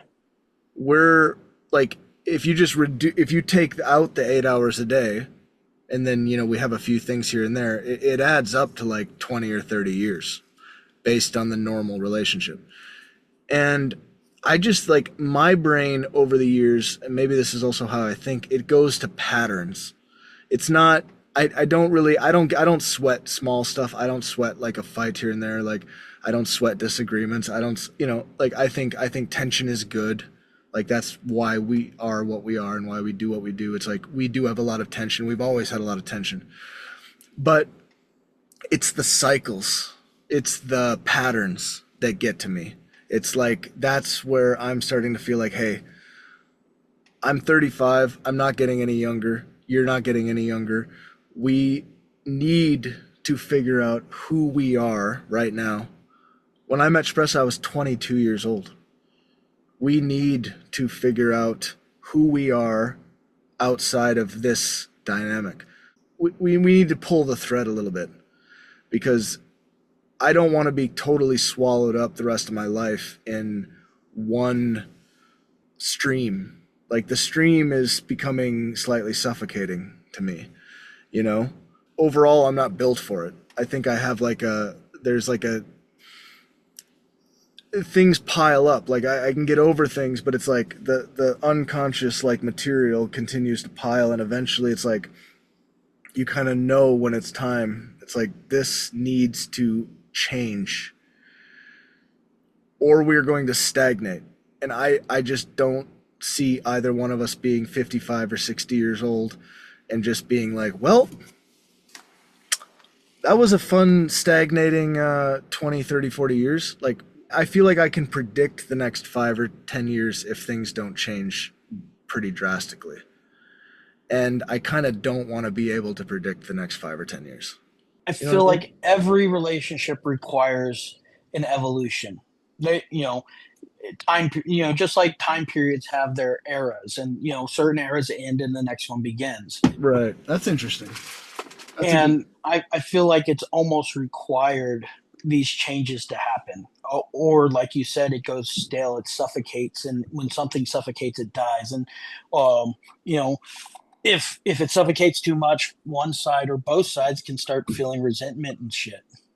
Yeah. And then it just, once there's resentment, it's really hard to move past that until it's addressed, and something is done to fix it. Relationships are hard, man. You know? If I'm not on the road, if I'm not, when I'm on the road, I'm working at least 12 hours a day, if not more. Yeah, But right. I Exactly. like it. I can get burnt out from it, but I enjoy it. If I'm not on the road for more than a certain period of time, I start getting like the road blues, so to speak. Right, right. Missing, just like you had that song "Missing Home." Missing If I'm home. home, if I'm missing home, or if I'm home too long, then I'm missing the road. Yep, yep. But I can also be on the road so long that I'm missing home. It goes both ways, and there has to be that balance. And I've found that my balance is somewhere between the 200-day mark and the 240-day mark. 240 days, kind of like as the most I want to be out on the road a year, so I can still have some quality time with both my wife and my kids. But it's also going to be an evolution for us here pretty soon too. Robert's heading off to college next year, so that's one kid out of the house, and then it's only another 5 years until Ireland's off to college, and then what do we have to connect us? We've always had the kids to connect us pretty much almost since the beginning. So I mean, it's another scary thought. Yeah, What's yeah. going to connect us after that, and where's that evolution going to take us? And you're gonna have to, yeah, I mean, you're gonna have to evaluate that. And I think the format is working for you guys. So it's like, in a sense, I think it's more clear, or at least to me, because I'm not you, but like just from the outside, in the way you're talking about it, it's more clear to me that it's probably better to address that problem, if it's a problem, when it comes. I think, like in our case, it's kind of like we are at the peak of a problem, like because we have a totally different circumstance. It's this is, we're 13 years in, and nothing outside of us doing something radical is going to change anything. But we're so entangled in everything, business, music, art, like friendship, etc., that whatever we do to redefine our relationship, we can't really look to any template for like what it should be. Like if you Google either one of us, you see both of us. You know what I mean? Like we are completely intertwined no matter what. Even if we were just like, fuck it, I don't want you in my life, that's not possible. That is not possible. And that's kind of an interesting place to be in also. in our case, there's no separating one from the other in anybody's mind if they ever look into either one of us, and that's kind of a uh, in a weird way, it's kind of a blessing, to be honest, because it forces you, if you're gonna have like an existential relationship crisis, it kind of forces you to make very unique decisions, if that makes sense. You know what I mean? Like it's like Yeah. there's only unique solutions. There's no cookie cutter solution. What? There's not for anyone. Well, true, but at least things can be a little more black and white, A you little know. more, yeah. But when you have like a We are fucking definitely on the outer brand, spectrums of the relationships. oh, totally, totally. Yeah, that's why I say outer spectrums, but we're on like extreme ends of spectrums in a sense. Yeah. Most people are somewhere in the middle where it's actually not I mean, it's complicated emotionally, but it's not as complicated logistically. Those in the middle, they have where they are together, but they also have, you know, this person's, has this going on for themselves. This person has this thing going on for themselves and still are together. Whereas Yes. what I'm getting from you is everything's together. You don't Yes. have anything of Pretty your much. I own. mean, with some She doesn't have exception of anything like, of her own. obviously we have like our own like private computer and we're Yeah. but like in general, like our business, our music, I mean like our career, yeah, that includes the art and the whatever you want to Yeah. say business, like career plus parenting plus relationship plus shared friend groups plus, I mean that's you know what I mean, it's a big intertwining, even if you just try to like figure out the like logistics of just the music. Like, if Spress and I, for instance, broke up, even if we decided like that means Flora Cash is dead, and I'm not saying that I don't think we would do that, but if we did, it's not, because it still exists as like a thing. It's a rights holding entity. It's all this stuff, and it's like no matter what, we're gonna always have to work together. Like even if it's just, oh, do you approve this sync?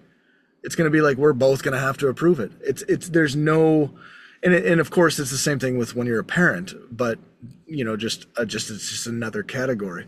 But when you share both those categories, it's an interesting thing. Like imagine if Janine had to approve, in a sense, I'm just saying like hypothetically, imagine if you and Janine didn't work out and she had to approve every tour you went on.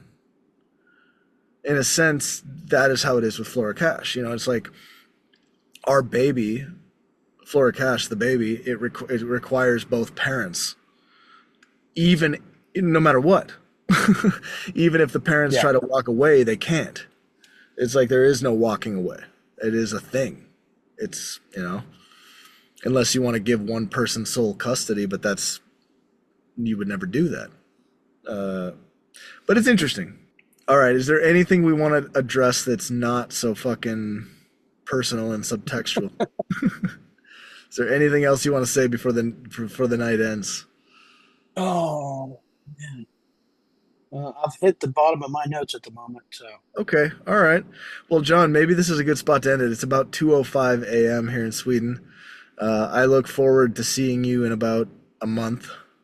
yeah. Um, I'm and also down to connect again before then. So just Yeah, keep dude, me like posted. I would love to do another one of these, or what, however, it doesn't have to be recorded, obviously, but I do think it's kind of nice. I'm in a bit of a, I'm not trying to do this honest to God for any kind of, there's 29 subscribers on this account. I'm not doing anything to make that increase. I love archives, and I'm just starting to feel like, you know what? Take your archives, like do the public archive. Like I want our conversation to be seen by people because I think it's interesting and cool that, well, but I don't really care how many people find it. I just want it to be out there. So if we do talk again before then and now, or before now and then, uh, let's just try to again treat it like a chat that we just happen to be recording. We still have plenty of we still have plenty to talk about when it comes to some of the Oh other my God! But stuff we've done. we so do. But I have to say, I think weirdly enough, I think we covered a lot. We I covered a think lot we of. skimmed the surface of We a did. lot We of the did. time frame. We hit a lot of like these, like with the top of the wave. We got like brrrr, we sort of sawed off the top of the Yeah. wave, and then But honestly, John, man, I love you, man, and I look forward to seeing you in about a month, and give my best to Janine and the kids, and I'll do the same here. Oh, dude. Next time we can talk about Stephen King. Oh my God. Okay, cliffhanger. You got to give me a little more. He was our driver. What? Uh, with Oh the bus. shit. His name was Steve. Yep. Okay. Yep. Okay. Cliffhanger. We'll talk about it. We'll talk about it next. All right, dude. Thank you for doing this. And hey, how do you want this process to work? This is obviously going to be an extremely long conversation. So I'm gonna go through and make some cuts and make some edits or whatever. My thought is to send you like either a Dropbox link or a private YouTube link, and but it's gonna be a long thing to have to sit and watch or listen to and approve. But That's how do fine. you? I'm home right now, man. All right. But I got I all the probably time in won't the be able to. world. I won't be able to do this tonight though, Oh because no, it's I'm gonna not take some expecting it. time. I'm home till January 9th. So I have all the All time in right, the world cool. between now and then. I'll send you that, and then if you have anything that you want me to cut, like just take notes on timestamps, Yeah. and then after that I'll just post it, and then we just and then we have it. Sounds good, man. That sound good? All right. Take care of yourself, buddy. All right, you as well. Give my All right. best. Yeah, I will. Bye bye. All right, later, man. Bye.